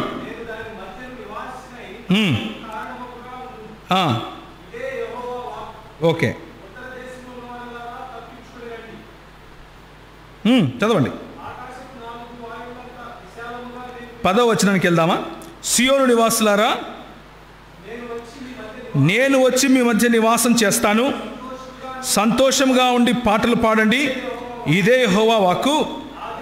ఆ దినమున అన్యజనులు అనేకులు యెహోవాను హత్తుకొని నాకు జనులవుతారు. ఇప్పుడు పంపించేది, ఇప్పుడు సరే, యెహోవాను హత్తుకుంటే ఎవరికి జనులు అవ్వాలి? యెహోవాకు జనులు అవ్వాలి, అంతేనా? నా ప్రశ్న అర్థమైందా మీకు? అన్ని జనులు నన్ను హత్తుకున్నారనుకో, నా జనులు అవుతారు. ఇక్కడ వాక్యం ఏం చెప్తుంది అంటే, ఆ దినమందు అన్యజనులు అనేకులు యెహోవాను హత్తుకొని ఎవరికి జనులు అవుతారంట? నాకు జనులు అవుతారు అంటుంది. మాట్లాడే ఒక యెహోవా ఏం చెప్తున్నాడు అంటే, మాట్లాడేది యెహోవా అని నేను ఎందుకు చెప్తున్నాను? అగ్ని ప్రాకారంగా ఉంటాను అని చెప్పగలిగేది యెహోవా తప్ప వేరే వాళ్ళు చెప్పలేరు. అంటే దేవుడు తప్ప ఇంకొకరు చెప్పలేరు. ఆ దేవుడు మాట్లాడుతూ ఏం చెప్తున్నాడు అంటే, ఒక దినం రాబోతా ఉంది, ఆ దినము యెహోవాను ప్రజలు హత్తుకుని నాకు జనులు అవుతారు అని చెప్తోంది దేవుని వాక్యం. ఓకే, తర్వాత చదవండి. నేను మీ మధ్య నివాసం చేస్తాను, అప్పుడు యెహోవా నన్ను మీ వద్దకు పంపి ఉన్నాడని మీరు తెలుసుకుంటారు. ఇదేంటి? మాట్లాడే యెహోవాను ఇంకొక యెహోవా పంపితే ఆయన మన దగ్గరికి వస్తాడంట. ఆయనను మనం హత్తుకోవడం కారణంగా మనము యెహోవాకు జనులమవుతామంట. పంపించే యెహోవా ఒకడుంటే పంపింపబడగా వచ్చినటువంటి యెహోవా ఇంకొకరున్నారు అన్నది జకర్యా గ్రంథము స్పష్టంగా మనకు చెప్తా ఉంది. 12వ వచనం, మరియు తనకు స్వాస్థ్యమని యెహోవా ప్రతిష్ఠితమైన దేశంలో యూదాను స్వతంత్రించుకొనుము, యెరూషలేము ఆయనకు కొరుకొను. సకల జనులారా, యెహోవా తన పరిశుద్ధమైన నివాసమును విడిచి వచ్చుచున్నాడు, ఆయన సన్నిధిని మౌనులై ఉండుడి. చివరికి వచ్చింది ఎవరు? పరిశుద్ధమైన సన్నిధిని విడిచిపెట్టి యెహోవాయే వచ్చాడు. పరిశుద్ధమైన సన్నిధిని విడిచిపెట్టి వచ్చిన యెహోవా ఎవరు అని అడిగితే, దానియేలు గ్రంథంలో కనిపించినటువంటి మెస్సియా. మీకా గ్రంథం 5వ అధ్యాయం 2వ వచనంలో, నేను నా ప్రత్యక్షతలు పురాతన కాలం నుండి శాశ్వత కాలం వరకు చూపిస్తూనే వస్తున్నాను అని చెప్పినటువంటి మెస్సియా. లూకా 23-24 అధ్యాయాల్లో సుధీర్ చెప్తున్నప్పుడు పిలాతు అడిగాడు, నువ్వు యూదుల రాజువా అంటే ఏమన్నాడు? నువ్వు అన్నట్టే అన్నాడు. బెత్లెహేము ఎఫ్రాతా, నువ్వు యూదా వంశంలో చిన్నదాని అనుకుంటున్నావు, కానీ నిన్ను ఏలబోయేవాడు, నా కొరకు నిన్ను ఏలబోయేవాడు ఎక్కడి నుంచి వస్తాడు? నీ నుంచే వస్తాడు అని మీకా గ్రంథం 5:2 చెప్పిన ఆ మెస్సియా ఇంకెవరో కాదు, నువ్వన్నట్టే అని సమాధానం ఇచ్చిన మన ప్రభువు. ఆయన లేఖనాలను విప్పి చెబుతూ ఉన్నప్పుడు ప్రజల గుండెలు మండుతాయి. ఆయన వాళ్ళతో పాటు నడిచి తన గాయపడిన హస్తాలను చూపించి నేనే అని చెప్పినప్పుడు ప్రజల జీవితాల్లో మార్పు చూస్తాం. ఈ మెస్సియాను గురించి మనం మాట్లాడుకుంటున్నాం. ఈ మెస్సియా యెహోవా పంపగా వచ్చినటువంటి యెహోవా అన్న విషయాన్ని మనం గుర్తుపెట్టుకోవాలి. యెహోవా పంపగా వచ్చినటువంటి ఈ యెహోవా ఇంకెవరో కాదు, మన ప్రభు అయినటువంటి యేసు. మన ప్రభు అయినటువంటి యేసును అన్యజనులు అనేకులు హత్తుకొనగా వారు యెహోవాకు అయ్యారా కాలేదా? ఈరోజు వరకు అవుతూనే ఉన్నారు, ఇక మీదట కూడా అవుతూనే ఉంటారు. అయితే యెహోవా సాక్షులు ఈ విధంగా మాట్లాడుతూ ఉంటారు, అరే బాగానే ఉంది ఇదంతా చెప్తున్నాం, కానీ యేసు ప్రభు ఎక్కడ చెప్పాడు నేను దేవుణ్ణి? ఎక్కడని చెప్పాడా యేసు ప్రభు నేను దేవుణ్ణని? చెప్పండి అంటే యేసు ప్రభు దేవుణ్ణని నేను చెప్పలేదు అని చెప్పడానికి ఇప్పుడు 4వ దానికి వచ్చాం, క్వశ్చన్ అండ్ ఆన్సర్స్ దగ్గరికి. చెప్పటానికి వాళ్ళు ఒక ఉదాహరణ తీసుకుంటారు. ఏమని అంటే, ఒక ధనికుడైనటువంటి వాడు వెళుతూ ఉంటే ఆయన దగ్గరికి యేసు ప్రభు దగ్గరికి ధనికుడైనటువంటి వాడు పరిగెట్టుకుంటూ వచ్చి, ఓ సద్బోధకుడా, నిత్యజీవం పొందాలంటే నేనేం చేయాలి అని అడిగాడు. అడిగితే యేసు ఏమన్నాడు? నన్నెందుకు సద్బోధకుడా అని పిలుస్తున్నావు? సత్పురుషుడు ఒకడే, ఎవరు? దేవుడు అని యేసు ప్రభు చెప్పాడు కదా, అంటే నేను దేవుణ్ణి కాదు అని చెప్తున్నాడు కదా అని అంటారు. దాని తర్వాత ఏముంటుంది సమాధానం? యేసు ప్రభు ఏమంటాడు? నీలో ఒకటి సమస్య ఉంది. ఏంటి? నీకు అన్నీ ఉన్నాయి కానీ ఐదోతనం లేదు. ఏంటో తెలుసా ఐదోతనం? నీ ఆస్తే నీకు దేవుడై ఉంది, దాన్ని నమ్మి ఎవరిని వెంబడించు? నన్ను వెంబడించు. దాన్నంతా అమ్మి నేను దేవుణ్ణి కాదు దేవుణ్ణి వెంబడించు అన్నాడా? కాదు, అదంతా అమ్మి నన్ను వెంబడించు. నువ్వు పూజించాల్సింది నీ ఆస్తిని కాదు, నన్ను అని చెప్తున్నాడు. నీకు విగ్రహముగా ఉండాల్సింది, దేవునిగా ఉండాల్సింది నీ సంతానం, నీ సంపత్తి కాదు, నేను అని చెప్తున్నాడు. ఆయన వేసిన ప్రశ్నలోనే ఆయన అంటే నువ్వు నన్ను దేవుడు అని పిలుస్తున్నావా అన్న ఆంతర్యం ఉంది, అంతేగాని నేను దేవుణ్ణి కాదు అని చెప్పడం లేదు అక్కడ. ఆయన వేసిన ప్రశ్నలోనే సద్బోధకుడా, సత్పురుషుడా అని నన్ను ఎందుకు పిలుస్తున్నావు? సత్పురుషుడు దేవుడు ఒక్కడే కదా, అంటే నేను దేవుడు నన్ను నమ్ముతున్నావా అని అడుగుతున్నాడు. ఆ విషయాన్ని అర్థం చేసుకోకుండా మన యెహోవా సాక్షులు కొంచెం పొరపడుతూ ఉంటారు. ఇంకొక ఉదాహరణ కూడా చూడండి. ఇంకొకటి ఏమంటారు అంటే, let me just skip it all together. Okay, ఇంకొక మాట, యేసు ప్రభు ఏ విధంగా దేవుడు అవుతాడండి? యేసు ప్రభు ప్రార్థన చేశాడు కదా. ఇంతవరకు మన లూకా రాసిన సువార్త 23-24 వచనాల్లో చదువుతున్నప్పుడు ఆయన ఏమన్నాడు? ఏలీ ఏలీ లామా సబక్తాని. అది మార్కులో ఉంది, క్షమించండి, మత్తయిలో ఉంది, మార్కులో ఉంది, లూకాలో లేదు. కానీ ఆయన ఇంకొక మాట కూడా అన్నాడు. ఏమన్నాడు? ప్రభువా, వీరేమి చేస్తున్నారో వీరు ఎరుగరు, వీరిని క్షమించుము. అంటే ఇదేంటి? ప్రార్థన కాదా? దేవుడు ఎక్కడైనా దేవునికి ప్రార్థన చేస్తారా? మన క్రైస్తవులు అబ్బా అవును కదా, ప్రార్థించాడు అంటే దేవుడు ఎలా అవుతాడు? మానవుడు అవుతాడు కదా. యోహాను సువార్త 17వ అధ్యాయంలో వీడు చూపించే ప్రార్థన చాలా చిన్నది. యోహాను సువార్త 17వ అధ్యాయం మొత్తం ప్రార్థనే. యేసు ప్రభు ప్రార్థనే చేశాడు అక్కడ. ఆయన ఏమని ప్రార్థన చేశాడు అంటే, తండ్రి, లోకమును సృజించక మునుపు ఏ మహిమ అయితే నాకుండెనో ఆ మహిమతో నీ తిరిగి నన్ను మహింపరచు అని ప్రార్థన చేశాడు. లోకాన్ని సృజించటానికి ముందు యేసు ప్రభువుకు మహిమ ఉంది అంటే ఆయన ఎవరని? ఈ లోకంలో రెండు భాగాలు, రెండు కేటగిరీస్ ఉన్నాయి. ఒకటి సృష్టి, ఒకటి సృష్టికర్త. సృష్టింపబడటానికి ముందు ఉండేదంతా సృష్టికర్తే. ఏమంటారు? ఒకటి సృష్టి, ఒకటి సృష్టికర్త. సృష్టికర్త ఎప్పటికీ సృష్టి కాడు, సృష్టి ఎప్పటికీ సృష్టికర్త కాలేదు. ఈ లోకము సృజింపబడటానికి ముందు నుండి నాకున్నటువంటి మహిమ అంటే ఈయన ఎవరని? సృష్టికర్త అని. ఈ మాటను ధృవీకరించుకోవడం కోసం దేవుని వాక్యంలో నుంచి ఒక 2 విషయాలు చూద్దాం. హెబ్రీయులకు రాసిన పత్రిక 1వ అధ్యాయం. హెబ్రీయులకు రాసిన పత్రిక 1వ అధ్యాయం. ఎందుకు అంటే మన యెహోవా సాక్షులు మన సహోదరులు ఏం చెప్తూ ఉంటారు అంటే, వీరు క్రైస్తవులుగా నేను అనటం లేదు, నేను పిలవటం లేదు. ఎందుకంటే నేను నమ్మను వాళ్ళు క్రైస్తవులని నమ్మాలంటే ముందు క్రీస్తు దేవుడని నమ్మాలి, రైట్? సో హెబ్రీయులకు రాసిన పత్రిక 1వ అధ్యాయము 7 నుంచి మనం చదువుదాం. 7వ వచనం నుంచి ఎవరైనా చదువుతారా గట్టిగా? వీళ్ళు ఎందుకు నమ్మరు అంటే, వీళ్ళ ఉద్దేశంలో యేసు క్రీస్తు మికాయేలు దూత. ఎవరు? మికాయేలు దూత. ఇప్పుడు చూద్దాం ఆయన దూత కాదా, చదవండి. తన దూతలను ఎలా చేసుకున్నాడు దేవుడు? వాయువులుగాను తన సేవకులను అగ్నిజ్వాలలుగాను చేసుకొనువాడు. ఎవరిని గురించి చెప్తున్నాడు? దూత. ఇప్పుడు ఒక్క నిమిషం, యేసు ప్రభువు మికాయేలు దూత అయితే ఈ మాట యేసు ప్రభువుకు సంబంధించిందా కదా? ఏమంటారు?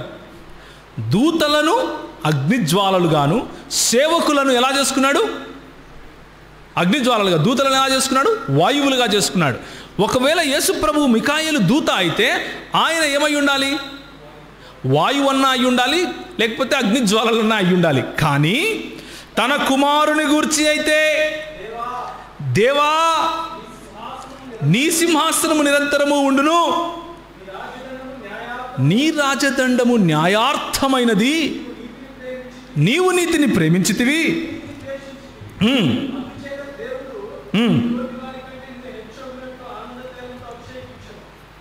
చాలు. సో ఇప్పుడు దేవుడు ఎవరిని దేవా అని పిలుస్తున్నాడు? ఏమంటారు? ఎవరిని దేవుడు దేవా అని పిలుస్తున్నాడు? ఏంటి ఆన్సర్ చెప్పరు? కుమారుణ్ణి దేవా అని పిలుస్తున్నాడు. ఎవరు? యెహోవా దేవుడు. యేసు ప్రభువు దేవా అని ప్రార్థన చేశాడు కాబట్టి యేసు ప్రభువు దేవుడు కాకపోతే, దేవుడు యేసు ప్రభువును దేవా అని పిలుస్తున్నప్పుడు దేవుడు కూడా దేవుడు కాకుండా పోతాడా? ఏమంటారు? ఉదాహరణకు, ఏం పేరు తమ్ముడు నీ పేరు? దిలీప్. దిలీప్ మనిషేనా? నేను మనిషినేనా? ఒకవేళ మీకు కాదనిపించినా ఇప్పటికి అనుకోండి, నేను మనిషినే, దిలీపు మనిషే. దిలీప్ అలా వెళ్తున్నాడు, మనిషి ఇలా రా అన్నను అనుకో, లేకపోతే ఏమయ్యా మనిషి ఇలా రా అన్నను అనుకో, నేను మనిషి కాకుండా పోతానా? అలాగే తండ్రి అయిన దేవుణ్ణి కుమారుడైన దేవుడు దేవా అని పిలిచినంత మాత్రాన ఈయన దేవుడు కాకుండా పోడు. అలాగే తండ్రి అయిన దేవుడు కుమారుడైన దేవుణ్ణి దేవా నీ సింహాసనము నిరంతరము ఉండును అన్నంత మాత్రాన దేవుడు కాకుండా పోడు. ఈ సమస్య ఎక్కడ వచ్చింది అంటే, మైండ్లో ఏముంది? దేవుడు ఒంటరివాడు అన్న ఆలోచన ఉంది. మన దేవుడు ఒంటరివాడు కాదు. మన దేవుడు బహుళత్వము కలిగినవాడు. ఆయన తండ్రి కుమార పరిశుద్ధాత్మలుగా తను తాను ప్రత్యక్షపరుచుకున్నటువంటి దేవుడు. ఈ మాట హెబ్రీయులకు రాసిన పత్రిక 1వ అధ్యాయం 7వ వచనంలో ఉన్నట్టు మాట ఎక్కడి నుంచి తీశారో తెలుసా? కీర్తనల గ్రంథం నుంచి తీశారు. ఇదే మాటను ఇంకొకసారి హెబ్రీయులకు రాసిన పత్రిక 1వ అధ్యాయం 10వ వచనం చదవండి. మరియు ప్రభువా నీవు ఆదియందు భూమికి పునాదులు వేసితివి,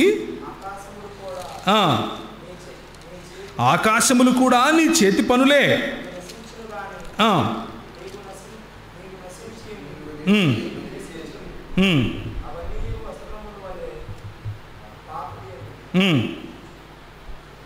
రైట్, చాలు.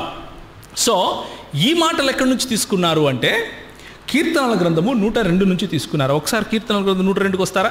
కీర్తనల గ్రంథము 102 ఎవరిని గురించినటువంటి ప్రార్థన ఇది అని అంటే, 102వ అధ్యాయం 1వ వచనం ఏముంటుందంటే, యెహోవా నా ప్రార్థన ఆలకించుము అని మొదలు పెడుతున్నాడు కీర్తనాకారుడు.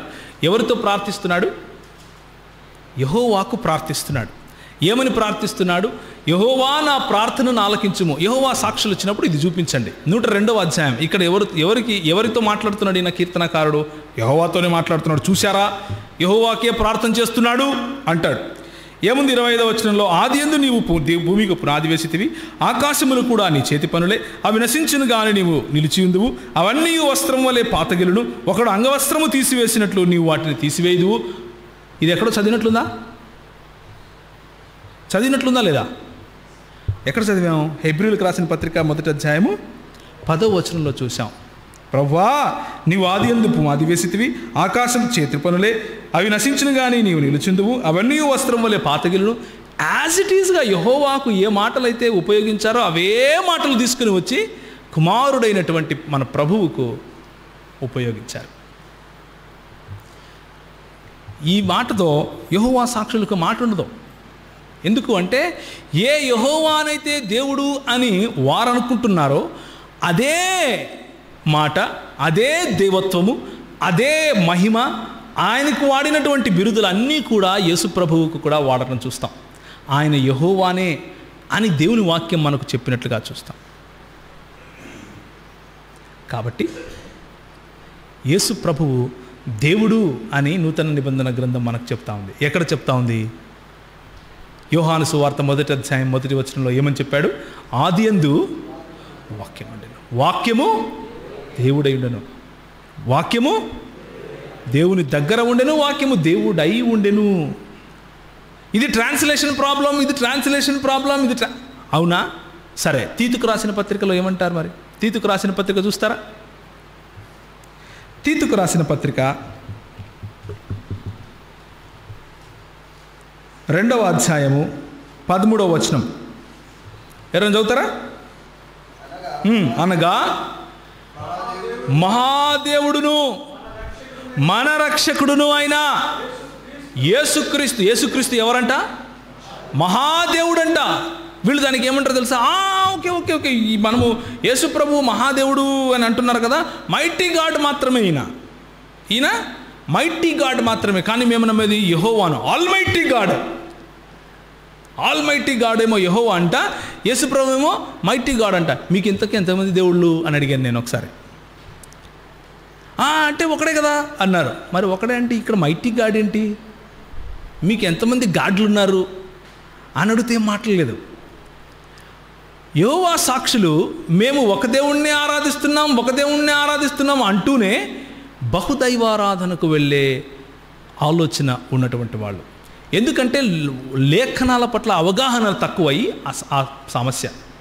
లేఖనాల పట్ల అవగాహన తక్కువై ఆ సమస్య. దేవుని వాక్యం ఏం చెప్తుంది? ఆయన మహాదేవుడును మన రక్షకుడును అయినాడు. ఎవరు? యేసు ప్రభువుని గురించి మాట్లాడుతున్నారు ఇక్కడ. ఆయన మహాదేవుడు అని దేవుని వాక్యం చెప్తుంది. రోమీయులకు రాసిన పత్రిక 9వ అధ్యాయం ఒకసారి చూడండి. ముగిద్దాం, మనకు సమయము గతించిపోయింది కాబట్టి ఈ మాటతో ముగిస్తాను. పరిశుద్ధాత్మ దేవుని గురించినటువంటి 2 మాటలు చెప్పి ముగిస్తాను. చదవండి. రోమీయులకు రాసిన పత్రిక 9వ అధ్యాయం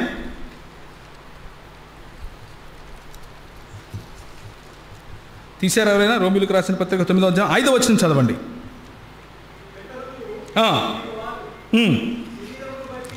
శరీరమును బట్టి క్రీస్తు వీరిలో పుట్టెను. ఈయన ఎవరి గురించి మాట్లాడుతున్నాడు?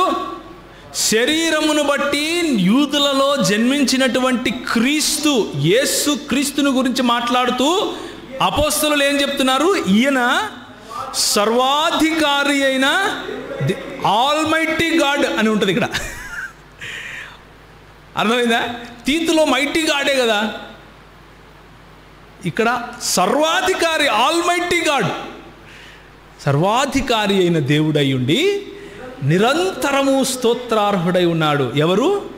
యేసు ప్రభువు. మికాయేలు దూత కాదు, మికాయేలు దూత కాదు. కళ్ళబొల్లి మాటలు చెప్పి సంఘంలో ఉన్నటువంటి క్రైస్తవులను దొంగిలించే ప్రయత్నం చేస్తాడు సాతాను. దొంగిలించే ప్రయత్నం సాతాను చేసినప్పుడు దొంగతనం చేయబడ్డాము అని అంటే, మోసపోబడ్డాము అని అంటే దానికి కారణం లేఖనాలు తెలియకపోవటం కారణంగా. లేఖనాలు తెలుసుకుంటే, సంఘానికి సహవాసానికి అంటు కట్టబడి ఉంటే, స్థానిక సంఘంలో మనము ఎప్పుడు సహవాసంలో ఉంటే ఎందుకు కోల్పోతాం మన విశ్వాసం? ఎందుకు యెహోవా సాక్షుల్లాగా తిరుగుతాం? అవసరమే లేదు, అవసరమే లేదు.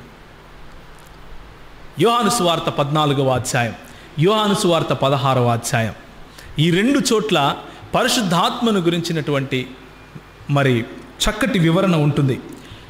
యెహోవా సాక్షులు పరిశుద్ధాత్మ అంటే ఏమంటారో తెలుసా? అది ఒక శక్తి అంటారు. వ్యక్తి కాదు, శక్తి మాత్రమే. దేవుడు ఉపయోగించినటువంటి ఏ ఫంక్షనల్ ఫోర్స్, కార్యసాధకమైనటువంటి ఒక శక్తి మాత్రమే అంటారు. ఉదాహరణకు ఎలక్ట్రిసిటీ, పోయి స్విచ్ చేస్తే ఫ్యాన్ను తిప్పుతుంది, స్విచ్ ఆఫ్ చేస్తే తిప్పడం మానేస్తుంది. ఎలక్ట్రిసిటీ పవర్, అదొక శక్తి కదా. అయితే పరిశుద్ధాత్ముడు కూడా అలాంటి వాడే, పరిశుద్ధాత్మ కూడా అలాంటిదే అంటూ నోటికొచ్చినట్లు మాట్లాడతారు. అయితే దేవుని వాక్యము అదే మాట చెప్తా ఉందా అన్నది మనం చూడాలి. యోహాను సువార్త 14వ అధ్యాయం ఒకసారి చూస్తాడా? 14వ అధ్యాయం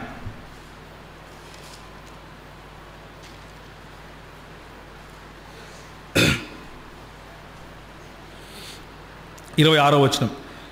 ఆదరణకర్త అనగా తండ్రి నానామమున పంపబోవు పరిశుద్ధాత్మ సమస్తమును మీకు బోధించి నేను మీతో చెప్పిన సంగతులన్నిటినీ మీకు జ్ఞాపకము చేయును. శాంతి మీకు అనుగ్రహించి వెళ్ళుచున్నాను, నా శాంతినే మీకు అనుగ్రహించి వెళ్ళుచున్నాను అంటూ పరిశుద్ధాత్మ గురించి మాట్లాడుతున్నాడు. 16వ వచనం కూడా ఒకసారి చూస్తారా? 14 నుంచి చదువుతున్నా. నా నామమున మీరు నన్నేమడిగినను నేను చేస్తాను, మీరు నన్ను ప్రేమించిన యెడల నా ఆజ్ఞలు గైకుంటారు. నేను తండ్రిని వేడుకుంటాను, మీ వద్దకు ఎల్లప్పుడూ ఉండుటకై ఆయన వేరొక ఆదరణకర్తను అనగా సత్యస్వరూపయగు ఆత్మను మీకు అనుగ్రహించును. లోకము దానిని అనుందా, ఆయనను అనుందా? ఆయనను చూడదు, ఆయనను ఎరుగదు, గనుక ఆయనను పొందనేరదు.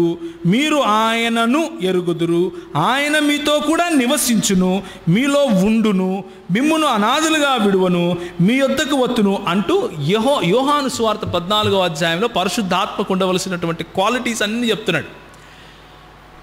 ఆయన అని ఎలక్ట్రిసిటీని పిలుస్తున్నామా? వెళ్ళి ఆయన స్విచ్ వేస్తారా అంటాం మనం. ఏమంటాం? శక్తికి స్త్రీలింగం పుంలింగం ఉండదు, న్యూట్రల్ అది, అవునా కాదా? ఆయన అని పిలిచినప్పుడు వ్యక్తిని మాత్రమే పిలుస్తాం. అలా వ్యక్తి అంటే ఏంటి అంటే భావములను ఎరిగినవాడు, భావము కాదు, భావనలను ఫీల్ అవగలవాడు. ఆయనను నొప్పించవచ్చు, ఆయనను సంతోషపెట్టవచ్చు, ఆయనను బాధించవచ్చు, ఆయనను సంతోషపెట్టవచ్చు. ఆయన మనం మాట్లాడితే వినగలుగుతాడు, ప్రతిస్పందించగలుగుతాడు. ఆయన స్వంతంగా నిర్ణయాలు తీసుకొనగలుగుతాడు. కొరింథీయులకు రాసిన పత్రికలో 11వ అధ్యాయం 12వ అధ్యాయం 13వ అధ్యాయంలో పరిశుద్ధాత్ముడు చేసే కార్యాలను ఆయన తనకిష్టం వచ్చినట్లుగా తన చిత్త ప్రకారంగా సంఘంలో ఏం చేస్తాడు? వరాలను పంచుతాడు. తనకిష్టం వచ్చినట్లు తన సొంత ఇచ్ఛ ప్రకారంగా సంఘాన్ని కడతాడు. ఆయన అంటూ మాట్లాడుతున్నటువంటి ఈ మాటలో మూడు విషయాలు వ్యక్తిలో ఉంటాయి.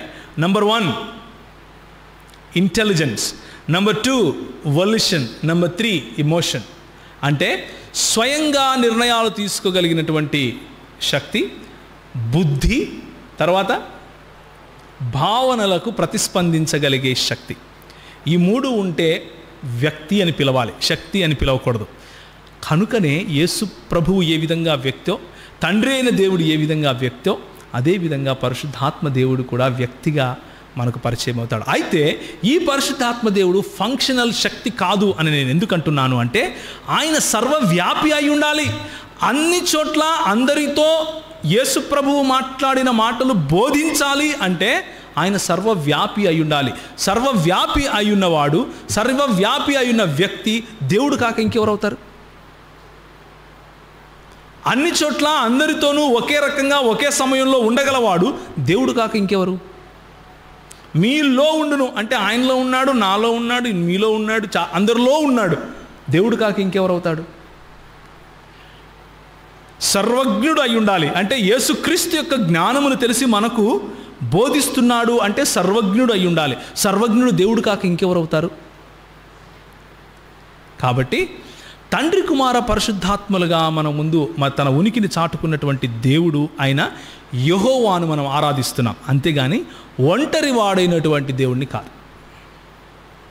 యెహోవా సాక్షులు చెప్పే యెహోవాకు, బైబిల్ చెప్పే యెహోవాకు ఉన్న తేడా అది. ఈ సబ్జెక్టు గురించి, దేవునిలో ఉన్న బహుళత్వము, యెహోవా సాక్షులు అడిగే ప్రశ్నలకు సమాధానాలు గురించి మీరు ఎక్కువగా తెలుసుకోవాలి అంటే మన క్రిస్టియన్ ట్రూత్ బుక్ రూమ్లో, మన క్రైస్తవ సత్య గ్రంథశాలలో త్రిత్వం అనే పుస్తకం ఉంది. ఆ పుస్తకాన్ని మీరు కొనుక్కొని చదవండి. అందులో మరింత సమాచారం మీకు దొరుకుతుంది. ప్రభువు ఈ వాక్యాన్ని దీవించునుగాక. అయితే మనందరము లేచి నిలబడినట్లయితే ఒక చిన్న వాక్య భాగాన్ని చదివి ముగించుకుందాం. అందరూ లేచి నిలబడినట్లయితే ప్రకటన గ్రంథము 5వ అధ్యాయం. ప్రకటన గ్రంథం 5వ అధ్యాయం. దేవుని వాక్యంలో ఉన్నటువంటి శక్తి చూడండి. యేసు ప్రభువు యొక్క శక్తి, యేసు ప్రభువు యొక్క దేవత్వము చక్కగా ప్రకటన గ్రంథము 5వ అధ్యాయంలో మనకు కనిపిస్తుంది. 11వ వచనం నుంచి చదువుదాం. నేను 1, 2, 3 అంటాను. 3 తర్వాత మనం చదవటం మొదలు పెడదాం. మీ దగ్గర బైబిల్ ఉంటే ఓపెన్ చేసి చూడండి. ఒకవేళ సెల్ ఫోన్స్లో బైబిల్ ఉంటే సెల్ ఫోన్స్ ఆన్ చేసి బైబిల్ తీయండి. కానీ చదవటం చాలా ముఖ్యం, చాలా మంచిది. 11వ వచనం, ప్రకటన గ్రంథము 5వ అధ్యాయం 11వ వచనం. మరియు నేను చూడగా సింహాసనమును, జీవులను, పెద్దలను ఆవరించి ఉన్న అనేక దూతల స్వరము వినబడెను. వారి లెక్క కోట్ల కొలదిగా ఉండెను. వారు వధింపబడిన గొర్రెపిల్ల శక్తియు, ఐశ్వర్యమును, జ్ఞానమును, బలమును, ఘనతయు, మహిమయు, స్తోత్రమును పొందనర్హుడని గొప్ప స్వరముతో చెప్పుచుండరి. అంతటా పరలోకమందును, భూలోకమందును, భూమి క్రిందను, సముద్రములోను ఉన్న ప్రతి సృష్టము అనగా వాటిలో ఉన్న సర్వమును సింహాసనాసీనుడై ఉన్న వానికిని గొర్రె పిల్లకును స్తోత్రము, ఘనత, మహిమ, ప్రభావము యుగ యుగములు కలుగునుగాక అని చెప్పుట వింటిని. ఆ 4 జీవులు ఆమెన్ అని చెప్పగా ఆ పెద్దలు సాగిలపడి నమస్కారం చేసిరి. ఎవరికో తెలుసా? మన ప్రభువైన యేసు ప్రభువుకు. గొర్రె పిల్ల ఎదుట జీవులు, పెద్దలు, దేవదూతలు సాగిలపడి నమస్కారం చేస్తున్నారు. మికాయేలు దూత కూడా చేస్తున్నాడు. మికాయేలు దూత కూడా చేస్తున్నాడు. అంతేకాని ఆయన మికాయేలు దూత కాదు. ఆయన అంటాడు, మీరు చూస్తారు, నేను తిరిగి రాబోతున్నాను. నన్ను పొడిచిన వారు కూడా చూస్తారు, నేను వస్తాను. యెహోవా సాక్షులు కూడా చూస్తారు. ఆయన వస్తాడు. మన ప్రభువు యొక్క ఘనత అది. మన ప్రభువు పొడవబడి తిరిగి లేచి శిష్యుల దగ్గరికి వస్తే తోమా నమ్మక వచ్చి ఏమంటాడు అంటే, నేను ఆయన పొడవబడిన చేతులలో వేలు పెట్టాలి, పక్కలో తాకి చూస్తే కానీ నమ్మను అంటాడు. నమ్మిన తర్వాత ఏమంటాడో తెలుసా? హకుర్యాస్ము కహతియాస్ము అంటాడు. అంటే నా ప్రభువా, నా దేవా అంటాడు. ఎవరిని? యేసు ప్రభువుని. హకుర్యాస్ము కహతియాస్ము, నా ప్రభువా, నా దేవా. యేసు ప్రభు కాదు కాదు కాదు, నేను దేవుడిని కాదు అన్నాడా? అనలేదు. నువ్వు నన్ను సత్పురుషుడా అని ఎందుకన్నావు అన్నవాడు, నువ్వు నన్ను దేవుడు అని ఎందుకన్నావు అని అన్నాడా? అనలేదు. ఆయన ఆ ఆరాధనను స్వీకరించాడు. సుధీర్ చెప్పినటువంటి 23, 24 వచనాలు లూకా సువార్తలో ఆయన ఆరోహణుడై వెళ్ళిపోతున్న సమయంలో అందరూ ఏం చేశారు? ఆయనకు మ్రొక్కిరి. ఆయనను మ్రొక్కారు, ఆయనను ఆరాధించారు. మనము పరలోకంలో అదే చేయబోతున్నాం. ప్రభువు మన ఆరాధనలను స్వీకరించడం కోసం గొర్రెపిల్లగా సిద్ధపడి ఉన్నాడు. తలలు వంచుకుంటే ప్రార్థన చేసుకుందాం. ప్రేమ కలిగిన తండ్రి, కృప కలిగినటువంటి దేవ, మరి గొర్రెపిల్ల రక్తం చేత కనగబడినటువంటి మమ్మల్ని గొర్రెబొచ్చు కప్పుకొని వస్తున్నటువంటి తోడేళ్ల మధ్యలో నిబ్బరము కలిగి ధైర్యంగా ఉండటానికి మీ వాక్యపు వెలుగులో, మీ వాక్య శక్తితో అపవాది దుష్క్రియలను, అపవాది చేసే ప్రతి ఒక్క అపవాది మమ్మల్ని దొంగిలించాలని చేసే ప్రతి ఒక్క ప్రయాసను వృధా చేయటానికి, క్రీస్తుకు విరోధముగా వచ్చే ప్రతి ఆలోచనను చెరపట్టి మీ పాదాల చెంతకు తీసుకుని రావటానికి పౌలుకు ఇచ్చినటువంటి తెగువను, పౌలుకి ఇచ్చినటువంటి ధైర్యాన్ని, స్టెఫెనుకి ఇచ్చినటువంటి ధైర్యాన్ని మీ సంఘానికి, మీ సంఘ బిడ్డలకు దయచేయండి. చేరి వచ్చిన ప్రతి ఒక్క యువనస్తుడిని ఆశీర్వదించి బలపరిచి అలాంటి తెగువను, ధైర్యాన్ని, మీ పట్ల ప్రేమను దయచేయమని, మీరు మమ్మల్ని ఆశీర్వదించి పంపించమని చిన్ని ప్రార్థనను యేసు ప్రభువు వారి శ్రేష్టమైన నామంలో అడిగి వేడుకుంటున్నాం తండ్రి, ఆమెన్. దయచేసి కూర్చోండి. మీకు ఏదైనా ప్రశ్న ఉంటే అడగచ్చు, లేనట్లయితే మరి ఈ సమయాన్ని అయ్యగారికి అందిస్తున్నాను. యేసు ప్రభు దైవత్వం విషయంలో, త్రిత్వ సిద్ధాంతం విషయంలో, మన బైబిల్ విషయంలో ఏదైనా ప్రశ్న ఉంటే మీరు అడగచ్చు. లేకపోతే మరి మన క్రైస్తవ అడగండి. ఏమంటారు? Yes, correct, right. సహోదరుడు అడిగే ప్రశ్న ఏంటంటే, మన దగ్గర ఉన్నటువంటి బైబిల్ గ్రంథంలో 66 పుస్తకాలు ఉన్నాయి, కానీ రోమన్ క్యాథలిక్ మిషన్ వారు వాడుతున్నటువంటి పుస్తకంలో ఇంతకంటే ఎక్కువ పుస్తకాలు ఉన్నాయి కదా, మరి ఏంటి అని అంటున్నారు. అయితే బైబిల్ గ్రంథంలో చేర్చటము అనేది, తీసివేయటము అనేది ఈ రెండు తప్పే. బైబిల్ గ్రంథంలో ఉన్నటువంటి పాత నిబంధన గ్రంథంలో తోబీతు, నోబీతు, మక్కబీయులు అన్నటువంటి కొన్ని పుస్తకాలను రోమన్ క్యాథలిక్ సంఘం వారు చేర్చి చదువుకున్నారు. దాన్ని అపోక్రిఫాగా పిలుస్తారు. అపోక్రిఫా అంటే కేననైజ్ చేయబడినటువంటి మంచి లిటరేచర్.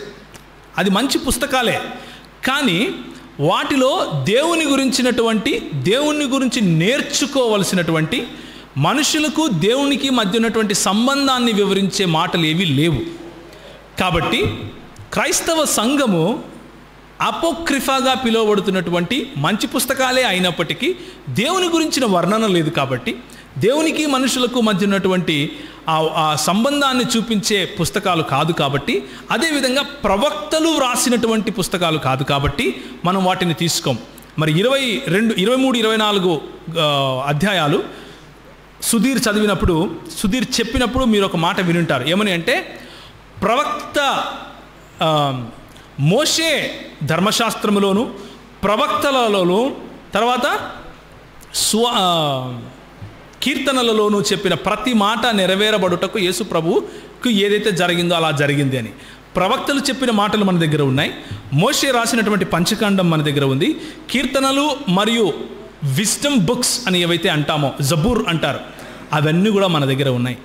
అంతకు మించినవి యేసు ప్రభువు వారు పాత నిబంధన గ్రంథంలో దేన్నైతే ఆయన ఆ రోజు చదివి మన ముందు ఇవి నిజమైన దేవుని లేఖనాలు అని చెప్పాడో వాటిని మాత్రమే మనం తీసుకున్నాం. ఉదాహరణకు యేసు ప్రభువు వారు లేచి నిలబడి యెషయా గ్రంథం చదివారు. అంటే ప్రవక్తల గ్రంథాన్ని, ఇప్పుడు యెషయా గ్రంథం అంటే ప్రత్యేకంగా ఒక చుట్ట ఉంటుంది, కానీ అది ప్రవక్తల గ్రంథము అనే ఒక చుట్టలో ఉంటుంది. సో ఆయన ప్రవక్తల గ్రంథాన్ని దేవుని వాక్యంగా ధృవీకరిస్తున్నట్లు అర్థం చేసుకోవాలి. ఆయన ధర్మశాస్త్రం నుంచి కోట్ చేస్తున్నాడు అంటే అర్థం ఏంటి? మోషే రాసినటువంటి ధర్మశాస్త్రాన్ని ఆయన లేఖనముగా మనకు ధృవీకరిస్తున్నాడు అని అర్థం. అదేవిధంగా కీర్తనలో మరి నన్ను దావీదు కుమారుడని నువ్వు అంటున్నావు, కానీ దావీదే నన్ను ఏమంటున్నాడు? తండ్రి అని పిలుస్తున్నాడు అని ఆయన అంటాడు. అంటే ఏంటి? దావీదు కీర్తనలు మరియు విజ్డమ్ పుస్తకాలను కూడా ఆయన దేవుని వాక్యముగా ధృవీకరిస్తున్నట్లుగా అర్థం చేసుకుంటాం. యేసు ప్రభువు ధృవీకరించని వాటిని మనం తీసుకోవాల్సిన అవసరం లేదు. అందుకనే మనము అపోక్రిఫాను మనం తీసుకోలేదు. Thank you. ఇంకేదైనా ప్రశ్న?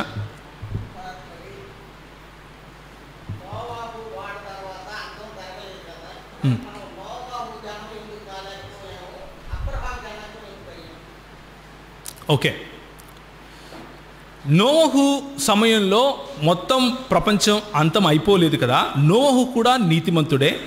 నోవహు కూడా నీతిమంతుడైనప్పుడు మనం నోవహు సంతానం కాకుండా అబ్రహాము సంతానంగా ఎందుకు పిలువబడ్డాము అన్నదే ప్రశ్న. ఎందుకు పిలువబడ్డాము అని మనం అంటున్నాము అంటే, నిజానికి మనం నోవహుకు సంబంధించిన వారంగా కూడా పిలువబడుతున్నాం. ఎందుకు అంటే మనం అందరు ప్రవక్తలకు సంబంధించిన వాళ్ళం. నోవహుకు ముందున్నటువంటి ప్రవక్తలకు సంబంధించిన వాళ్ళమే ఆదాము పిల్లలుగా మనం పిలువబడుతున్నాం. నోవహుకు ముందున్నటువంటి దాన్ని ఏమంటారు, దేవునితో నడిచినటువంటి వాళ్ళు, చనిపోకుండా వెళ్ళిపోయినటువంటి వాళ్ళు ఉన్నారు, హనోకు మొదలగు వాళ్ళు. వారి మెల్కీసెదకు క్రమము చొప్పున ఉన్న వాళ్ళముగా ఆయనను అనుసరించే వాళ్ళంగా కూడా పిలువబడుతున్నాం.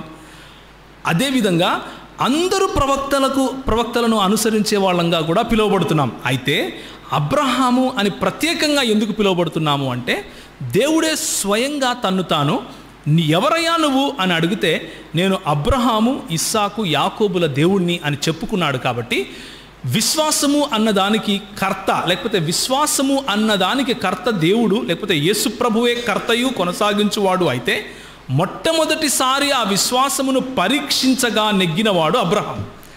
కాబట్టి విశ్వాసులమైన మనము మన విశ్వాస తండ్రి అబ్రహాము అని దేవుని వాక్యం చెబుతూ ఉంది. కాబట్టి మనము అనుసరిస్తున్నాం.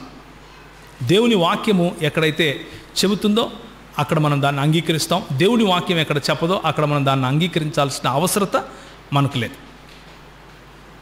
చెప్పండి, అడగండి. కరెక్ట్. ఎవరికి?